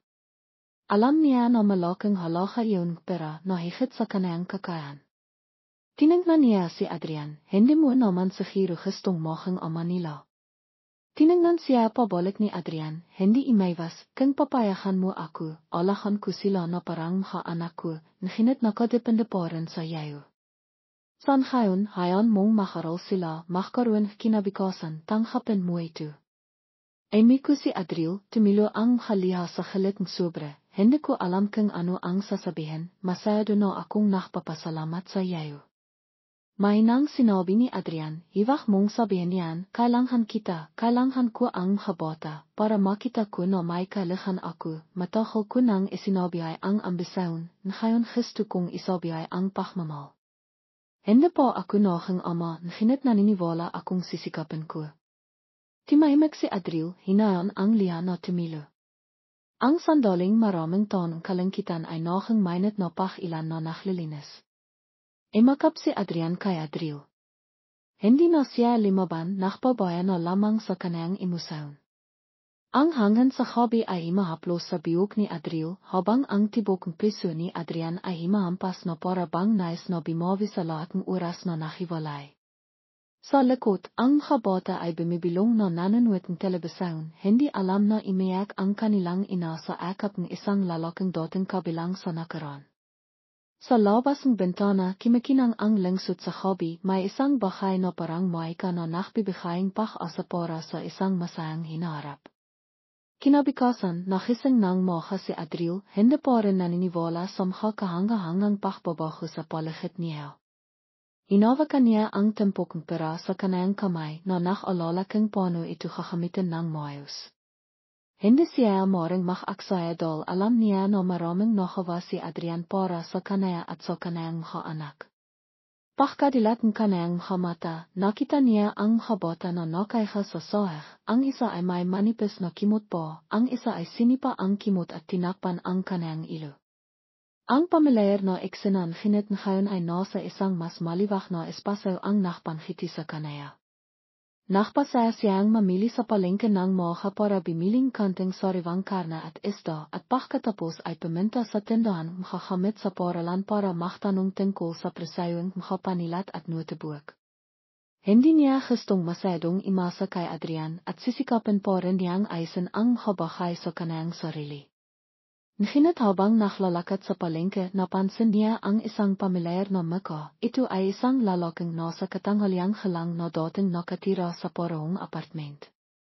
Nakilala siya nito at masaklang bimati at nagtanong. Ang isa pan ay imikot sa kung saan siya limipat at kung totoo ba na may naksponsor sa kanaya. Bimilong si Adriel at nakikiventong kanti, hindi na limalalam. Bimilong pa rin ito, kaya ang lalaki ay boyfriend mo. May naksabi na mayaman daw ang lalaki, tiyak na masaya ka na. Nailang si Adriel, nakmamadaling nakpaliwanag, hindi tinilanghan lang niya akong kanti.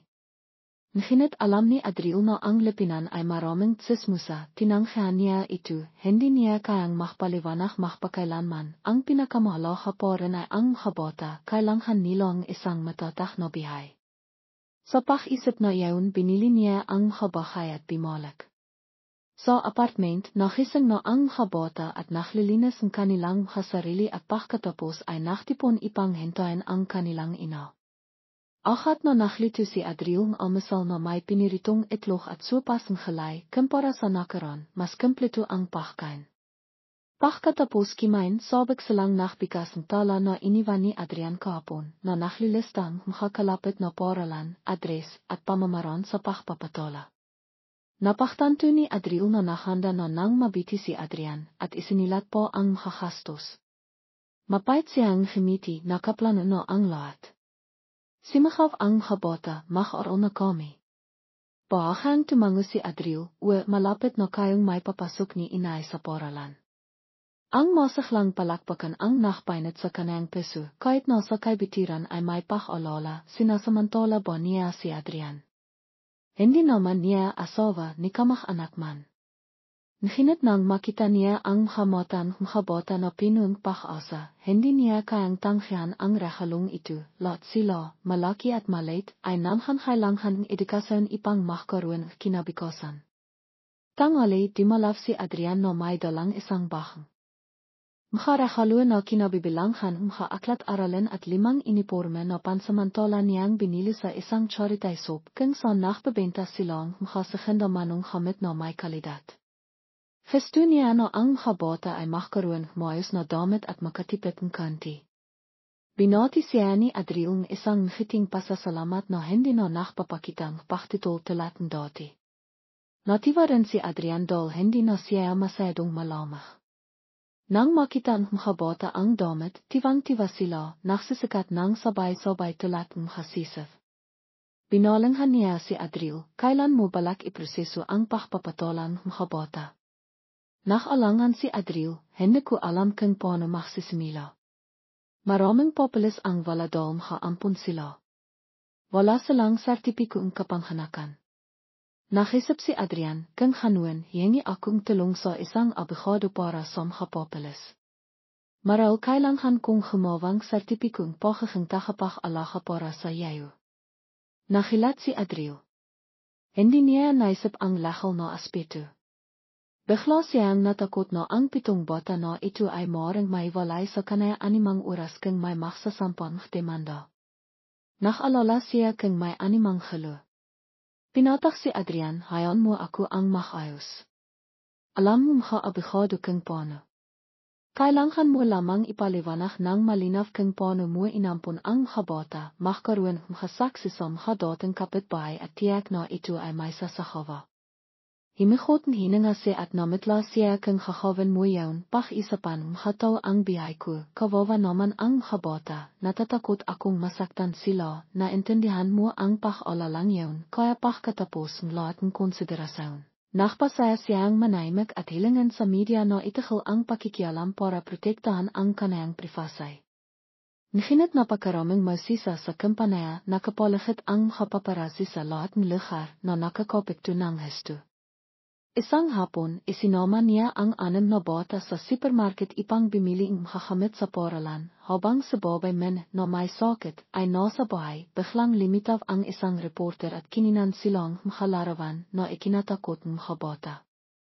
Namila siya at tumalikod ipang takpan ang mga bata, sino ka, bakit mo kami kinakinan ng litrato? Nahimisi ang lalaki, halo gusto ko lang i-record ang ebidensya na ikaw at ang mga batang ito, ikaw po ang kabit ng balay na rayo. Nakalala siya, hiwag mo siyang siron, kaibahan ko lang siya na tumitulong sa akin, hiwag kang maksalatan kung ano. Nahimisi ang lalaki, kaya pala sinasabi nilang hinahamit mo siya para kimita ang pera para bihayin ang mga batang walang ama, napakahanda. Pagkatapos ay kininan niya silang mga larawan, natatakot ang mga bata at imiyak na kimapit sa kanaya, Mama, imivina tayo, natatakot ako. Nang hinhinak siya sa halit at balak akawin ang kamera, ngunit mabilis na imatras ang lalaki, mabiti na lang at nakialam ang isang siritay huwart sa supermarket at pinalabas siya. Natakilan siya habang akap ang mga anak, tumitulo ang mga liha, simakaw ang isang batang baba. Ano ang sinasabing lalaki, Mama, bakit niya tayo tinatawag ng mga batang walang ama? Pinataan niya sila na may pahil na tinah, hiwag kayang makinak sa kanaya, masamang tao lang siya. Nang hapong yawn, tinawahan niya ito habang imiyak at ikinibento ang nangyari, nakalit ito at nang hinhinak at pinataan siya, hiwag kang imiyak, nasan ka, pipintahan kita diyan ngayon. Ngunit natakot siya, nasa bahay na ako, ayoko nang limabas, natatakot ako sa mga taong katilat niya, ano ang hahawan ko. Nova ito, mahanap akong paraan, siguro kailangan nating harapin ang publiko ng isang beses at tilihan na, hindi natin sila pwedeng hayang takitin kamahpakailanman. Ang pakpabahong ito ang naktilak dito na mag-organisang isang maikling press conference ipang ipalam sa publiko ang lahat sa simila. Maring tumitol siya, ayaw niyang ilantat ang kanayang privasay, ngunit pagkatapos ng insidente sa supermarket, napaktanto niya na ang pakiwas ay magtutilak lamang sa mga masasamang tao na manakot sa mga bata. Kinimbensi siya nito na dapat silang himarap ng may dignidad ipang mawalan silang dahilan ipang magsinenghalang, puprotektahan nito ang mga bata ipang hindi sila masira ang kanilang panghalan. Nakisip siya at nakpasaya sa hili, ang mga bata ay bata po at hindi maaaring matakot at magpakailanman, kaya isang press conference ang inihayak na hahanapin sa pinungtanghapan ng kampanaya, napakaraming mamamayak ang dumating. Mausisa ang lahat sa kiventong balay na rayo at 7 anak. Kinakabahan si Adriel, hindi pa nakakarap ng mga kamera, nahanda si Adrian ng isang simple at konserbatibong damit para sa kanaya. Ang gabata ay nakasuting uniforme, mahkawak kamay no naghihintay sa waiting room, hinawakan ni Adriel ang kamay ni Adrian, bimibilis ang tibok ng peso niya. Pinakama siya nito, nandito ako, hiwag kang maalala. Nang tawagan silang staff, limabas silang magkasama sa maliit na entablado. Kimaslap ang haflase sunod-sunod. Ang habalinghan. Hinagpitan ni Adriel ang hawak sa kamay nito, magkatabi ang habata, natatakot na nakakapit sa laylayan ng damit ng kanilang ina. Nagsalita si Adrian, salamat sa inayong pagdating. Nagpasaya akong mag-organisan pagtitipong ito ipang wakasan ang hamaling tsismis. Ina sa lahat, ipakikilala ko ito si Adriel, ang dating kasintahan ko at ang 7 bata na inampun niya mila pa noong bata pa sila. Walang ignaan sa dugo, hindi sila kabit at hindi rin sila mga kayang sinasabing ilang kapayahan. Tinitulungan ko lang sila dahil pinalahan ko ang sakripisyo ni Adriel. Natahimik ang buong silid, marami ang nakilat. Isang reporter ang limapit, kaya ano ang dahilan kung bakit mo ginagawa ito?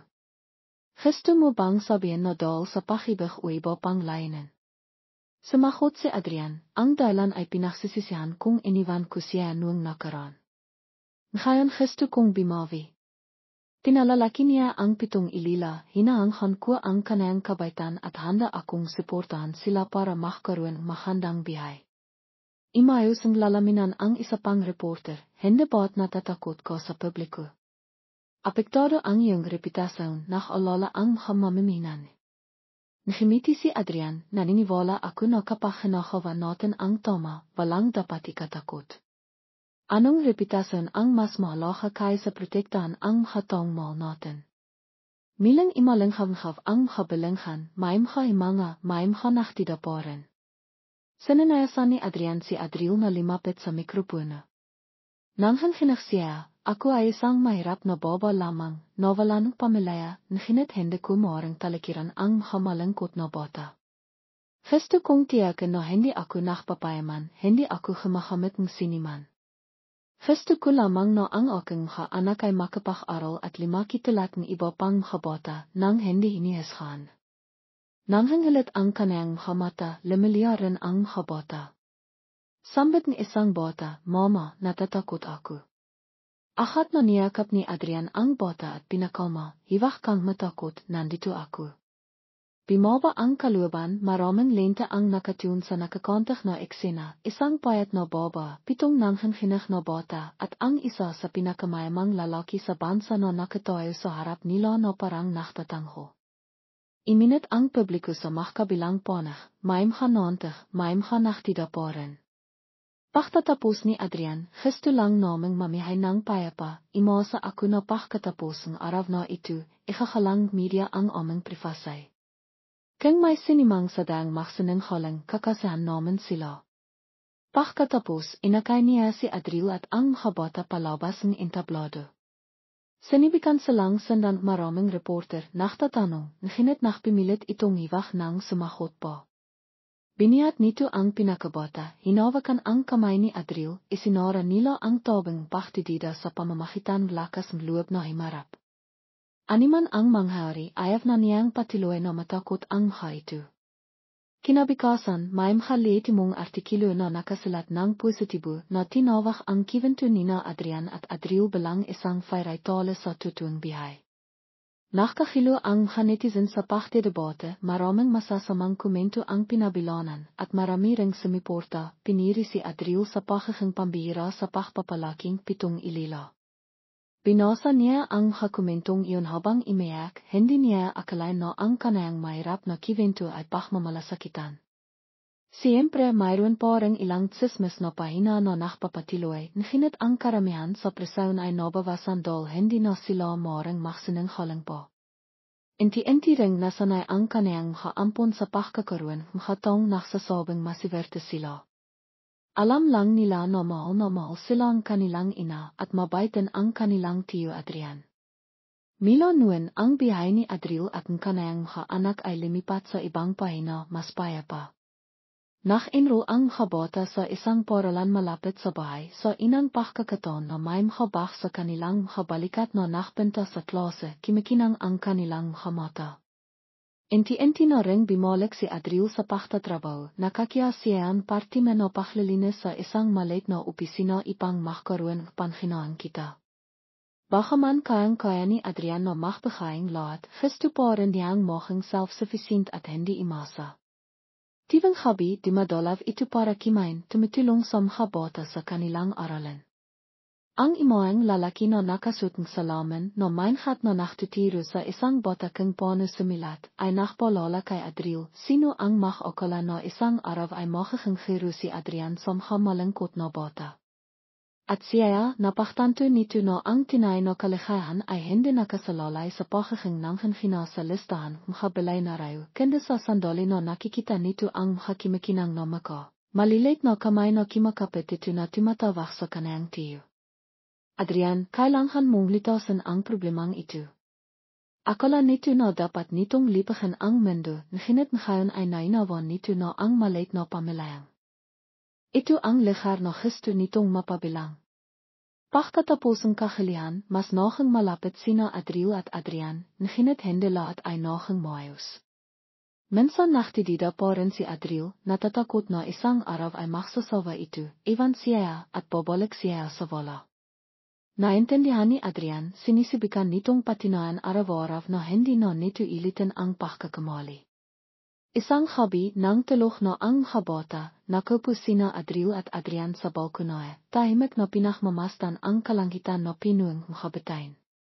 Hindi sinasadaya na sinabi niya, na lola mo pa ba kung kailan tayo hiling tumayo sa tabing isa't isa at pinakmasdan ang makabitain.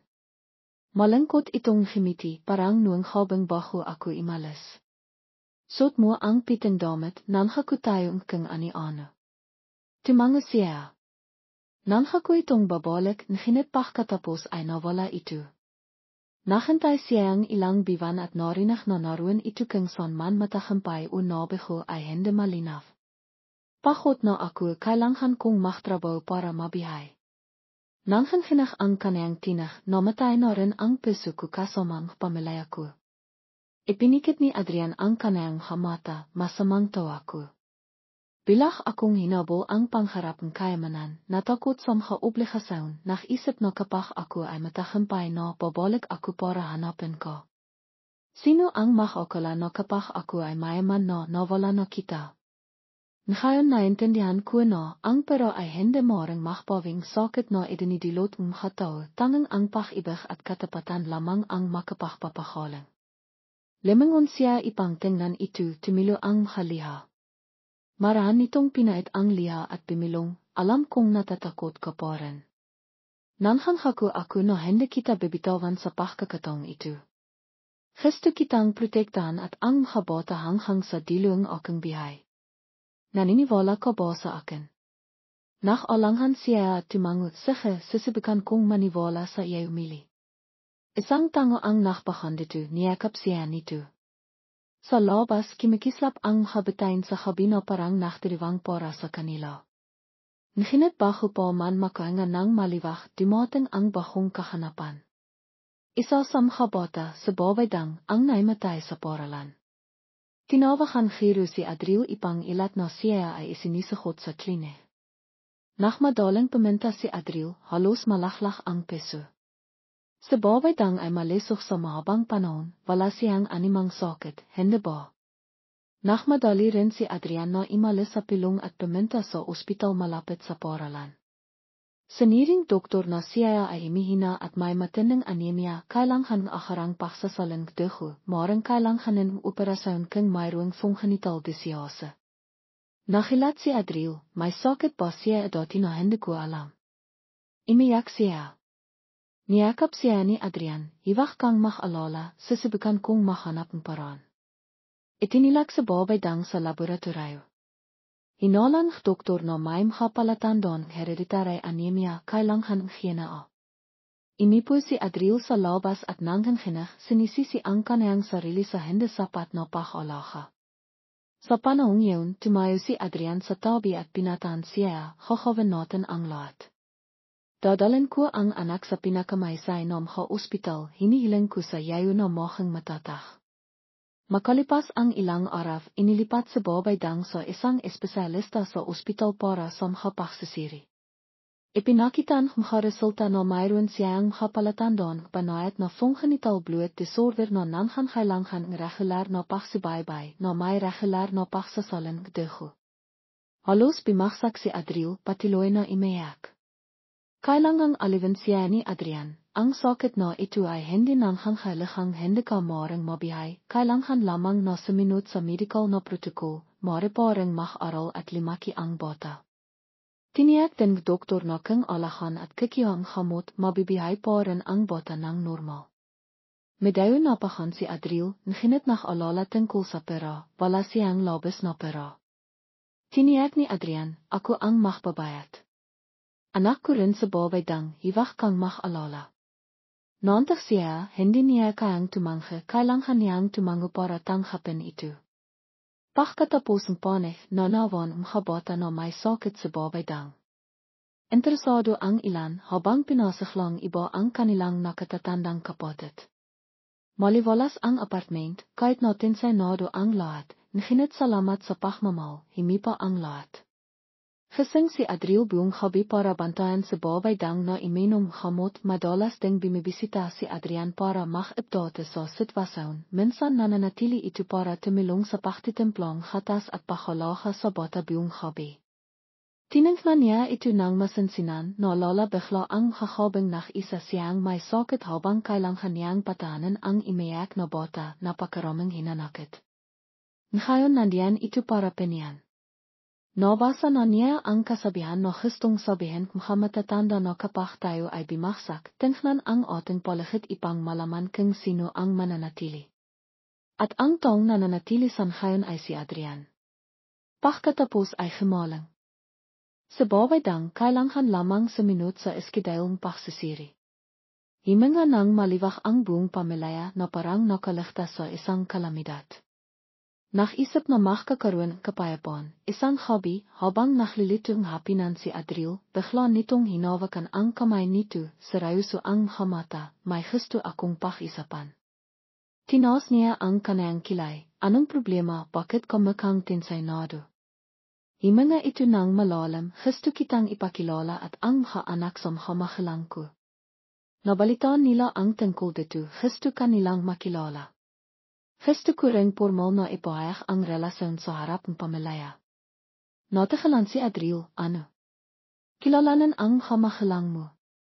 Bakit biglan? Ikiniyom nito ang halabi sa tingin ko dapat mangyari ito ng mga uhili. Sinabi ko sa kanila ang higit pa umaskanti gusto nilang makita ang mukhang manihang na baba na dating kilala nila. May lakas ka bang loob? Imiling siya ng palit-ilit, hindi natatakot ako. Hindi na ako isang dalaga, ngayon mahirap na ako at may 7 ampon, tatanggapin kaya nila ako. Tinainon siya nito, alam din mahamahalang ko noong nakaraan na nahiwalay tayo, labis lang nalangkot dahil gusto ka nila. Hiwag kang mag-alala, naniniwala akong mahal ka pa rin nila. Ayaw mo bang magtaho magpakailanman? Emiko siya sa pagmimini-mini at pagkatapos ay bumintong hininga, okay, nginitiwag mo akong piliting mohang manihang. Hindi pa tayo determinado hanggang doon. Mahigpit nitong hinawakan ang kanayang kamay at pinaktibay, matahol na akong nakapagpasaya. Pagkalipasang ilang araw, tinala nito si Adriel at ang 7 bata sa malawak na filang pamilya nito sa labas ng lungsod. Ang kalsada papunta sa kota ay natatakpan makapuno, ang maranghang bakiran ay mga samhabota. Kinakabahan si Adriel dahil hindi niya kailanman naisip na makakapasok siya sa tahanan ng isang kilalang pamilya. Nahimiti si Adrian, hiwag kang kabahan, mabait ang mahilang ko. Nang iminto ang kotse, nakihintay na ang 2 mahilang. Nang makita si Adriel, medayo nakilat ang hamatang ina ni Adrian, nginit pagkatapos ay natiwa siya, o Diyos ko, si Adriel ba yan? Ang tahal na marami kang nakbaho. Mahalang na emiko si Adriel, nang hanghinak ang tinah, halupo pasensaya na ang tahal na.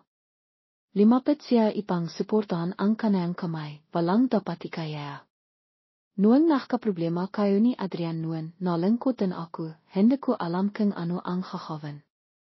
Ngayon na nakita kitang bimalik, natitiwa ako. Ang habetang ito. Dahan-dahang limapit ang bata, sabay nilang sinabi, "Halo po." Tumango ang matanda sa kanila, ang bait nanayo. Bakit ang daming apo?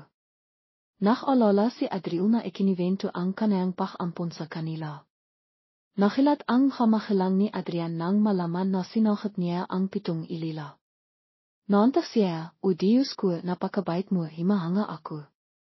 Maranding tinapik nito ang balikat, malaya kayong maklaro sa bahay, hiwak kayong maya. Ang hapinan pamilaya ng habay na yun ay napakasaya.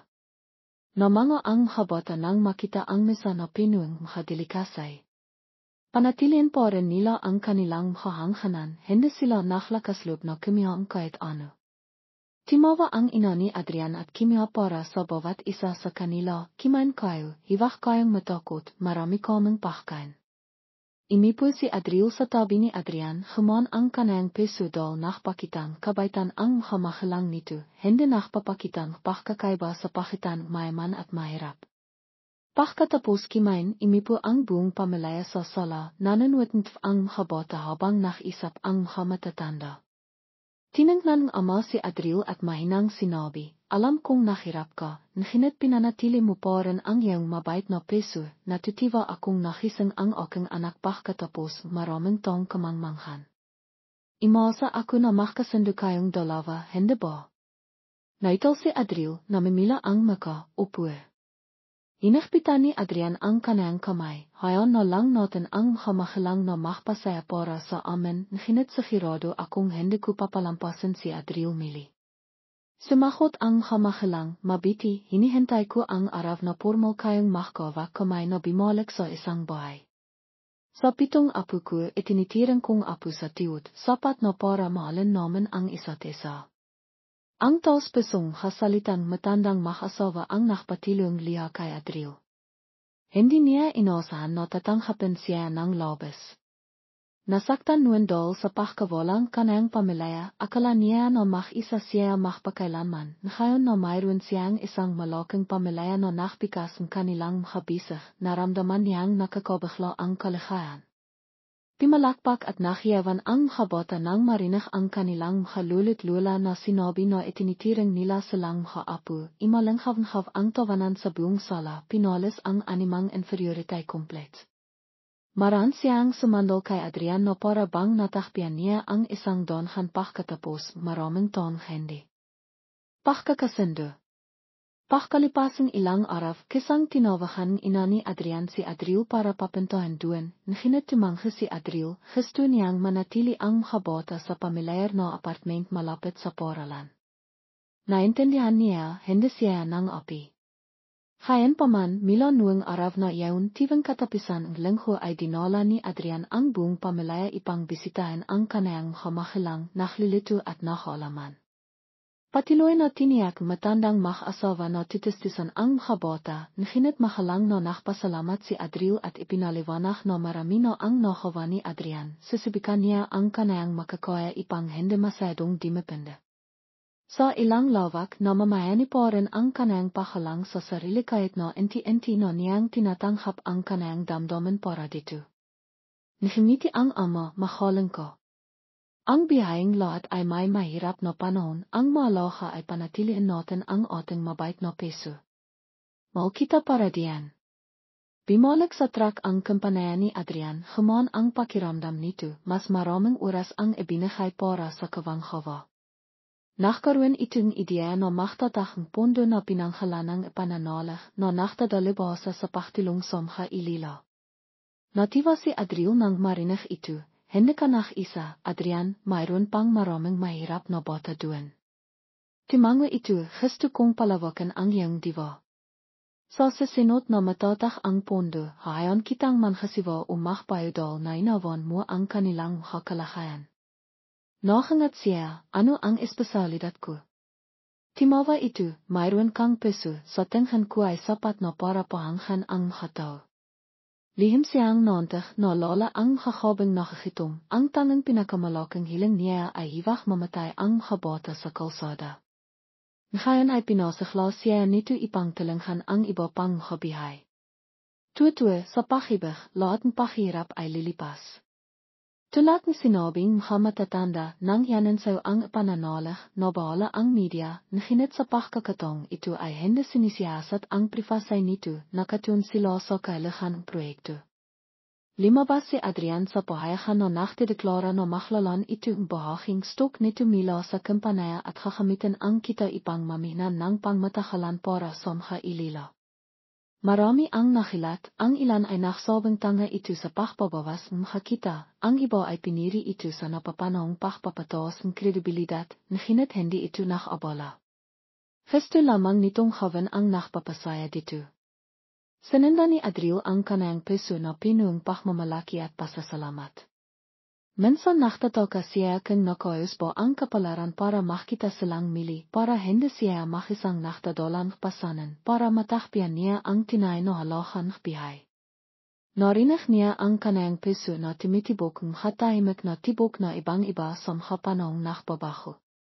Mabilis na limipas ang isang biwan, nakaral na ang 7 bota, ang ilan ay medayo na hilidol hindi sila dating nakaral ng regular na hinitsinibikan nilang himabo. Tivang hapon ay nakikita sila sa bahay at kinikivento ang makakivento ang klase kung minsan ay mayroon silang makakaklase na di marating ipang maklaro. Kimikinang ang apartment sa tawanan. Mila sa isang madilim na baba, si Adriel ngayon ay nakang isang masayang ina handang maklito ang tsoke para sa mga bata. Madalas pa rin itong bimisita si Adrian kasama niya sa supermarket para maklito. Makasalang isang mainit na pamilya kilang ang isang kasal para hawang marka, nahinit ayaw pa ni Adriel na makang makilo, natatakot siya sa ingay, natatakot siya sa publiko. Tinanghap ito ni Adrian, sinasabing lang, kapag handa ka na, maghintay ako. Isang habi tulog na ang habota habang nanonood sina Adriel at Adrian sa sala, nakpapakita ang estasyon balita tungkol sa pakpapalawak ng pananalig para suportahan ang ilang karaktahang makatahanan. Tahimik nitong pinanood ang imaang habota na timatanghap ng tulong na nakankiti madama ang init. Sumandal siya sa balikat nito, masaya ko ba? Timanga ito, sa tenghan ko ay may kailangan ako, hindi lamang isang balay na rayo na sakim sa pera. Limangon siya, kaya maaari ka bang tumanghap ng isang simpleng biyahe ng walang makasiperkar, walang makakastalayo. Timawa ito, kung gusto mo, handa akong gawin ito, nahinat sa tenghan ko kailangan pa rin natin panatilian ang aking trabaho ipang makaroon, makapunto para panghalakan ang mga anak at iba pang mga biyahe. Ang malaha ay nanawan ko na ang pera ay isa lamang paran, hindi ang lainin. Timango siya. Tama, ang pinakamalaha pa rin ay ang pagkataw. Niyakap siya nito at hinalikan sa nua. Nang hinak siya nang bimalik ang napakaraming damdamin, makakalong makakandang alala at masasakit na nakalo at natinaf sa kasalakihang matamis. Bimilong ito, Lena, makapakasal tayo, ayaw kong mahantay po. Natahimik siya, imalanghav-nghav ang kanyang peso sa kaba. Sinabi niya dati na kailangan niya ang oras, nahinit ngayon na tinitingnan niya ang kanyang mata, naintindihan niyang. Seryoso siya at ayaw rin niyang patuloy na maktanong ang mga bata tungkol sa relasyon ng kanilang ina kay Tio Adrian. Nakisip siya sandali at pagkatapos ay bimilong, sige, payak ako. Ngimiti ito ng masaya at niyakap siya, salamat sa pakbibigay sa akin pagkakataon. Nakupo ng tahimik sa mainit na akap na yaon na pinusiyang nostalgia. Nakankiti ang kanayang halabi sa kaligayahan. Hindi naktakal, isang maliit at intimate na kasal ang hinanap sa labas ng filan makamahalang ni Adrian sa presensya lamang makakaibahan pamilya, ilang empleyadong kampanaya, walang ostentasyon, walang tsismis sa media. Nakasut si Adrian isang eleganteng piting oday. Natakot na hindi na siya mahanda, nahinit sa harap ng salamin ay nakilat siya nang mapaktanto na kimikinang ang kanayang hamata, kimikinang ang kakalakan na parang bimabalik sa edad na 20. Ang pitong bota ay nakasuot ng Oday, tinawag siyang ina, tinawag si Adrian na ama, masigosig na nachtitipon. Sa simpleng entablado, binigay nito ang singsing sa kanaya, bimilong, maal kita, patawat samhaton, paklayo. Imiyak siya, maal din kita, kahit na nasaktan ako ng husto, naniniwala pa rin ako sa iyo. Imalanghav ang makapalakpakan, imiyak ang matatanda, pimalakpak ang makakaibigan. Ang isang harden ay nabayran malikhaang makakilay na kimikinang sa ilalim makapandekorasyon na ilaw ang makabota ay nakikipagkampitin sa para sa soka at tumatawa. Nang sa minut si Adriel kay Adrian sa apartment na ibinakay nito sa kanayakang son tinawag ng makabota na tahanan, pamilyar po rin siya sa pamahat ng asawa at inang isang malaking pamilya. Nahinat tinignan ang pitong kimikinang na mata at ang tong nakmamalasakit sa tabi niya, alam niyang binahan siya ang tatanang isang pakakatong miling mabiyay para mahmahal at mahalin. Samha sa minut na araw, imalis ng moha si Adrian para mahtrabaho at pagkatapos ay imiwi ang buong pamilya para kimain sa katapisan linggo ay bimibisita sa kanayang mahamahalang, paminsan-minsan ay nakpipiknif na mahkasama. Ang mag-asawa ay naklalakat sa pitong bota sa damihan, mahaba ang paklibuhang araw na pinuong kahalakan. Walang nakalala tungkol sa kung ano ang nakaroon, tanging pinaalahan ang kasalikigang sandali. Naririnig ng makataw ang kiwento tungkol sa balay na rayo na dating nakabandona sa kanayang inang pakibig at pagkatapos ay nakitang mili na nakahanap ng yank, nakpapalaking pitong bota, at sa hili ay nakpakasal. Na halos lahat ay nakakaramdam na tulad ng isang pelikula, ngunit ang nakakantindi lamang ang nakakakita nito bilang isang mahandang katotohanan na naklalaman ng hamakatong mensahe na mahalaga ang pera. Ngunit hindi nito mabibili ang kaligayahan kung walang taus-pusong pakibig. Pagkatapos ng pagkawalang isa't isa, kung minsan malalaman lamang natin na pinahalagahan at kung may Adrian man, may araw na makikita mili sila. Si Adriel ay parang isang biglang sinahang araw na nakpapaliwanag sa bihay ni Adrian at tinilinghan siya nitong malampasan ang dilim ng kawalan pag-asa. Ang pitong bota ay sumasakisak sa pitong espong bihay na isinakripisayo ni Adriel ang lahat ipang protektahan, ngayon ay binibigyan silang sapat na pagmamahal kahit na hindi sila kadeho. Ang walang kondisang sakripisayo ni Adriel ang nakbibigayang kailangan sa bihay ni Adrian na naklalayo sa kanaya mila sa nakahiyang kayamanan. Sa habing kanilang kasal pagkatapos patilihan ang makabota, naupo sina Adriel at Adrian sa tabing isa't isa na may dalang maliit na kandila. Nalala niya ang mahaba at mapait na paklalakbay, nalala niya ang haton ambisyon. Nakawak kamay sila at nakpalitan malimanay na halak. Mahina niyang sinabi, salamat sa pagbabalak. Sumagot ito, salamat sa pagtanghap sa akin. Pantay-pantay na imikot ang ventilador sa kisama, mahinang himihip ang hangin sa balkonahe, pinapahalaw ang manipis na kurtina. Sa labas, mainhay pa rin ang lengsot, ngunit sa apartment na yaon, natakpian na nila ang isang payapang lugar. Tayong hana sa kalahitnang bihay, ano ang maaari nating matitihan sa kiwentong ito? Marahil ay aral tungkol sa halagang pagkataw, tungkol sa hindi pagpapaintulot sa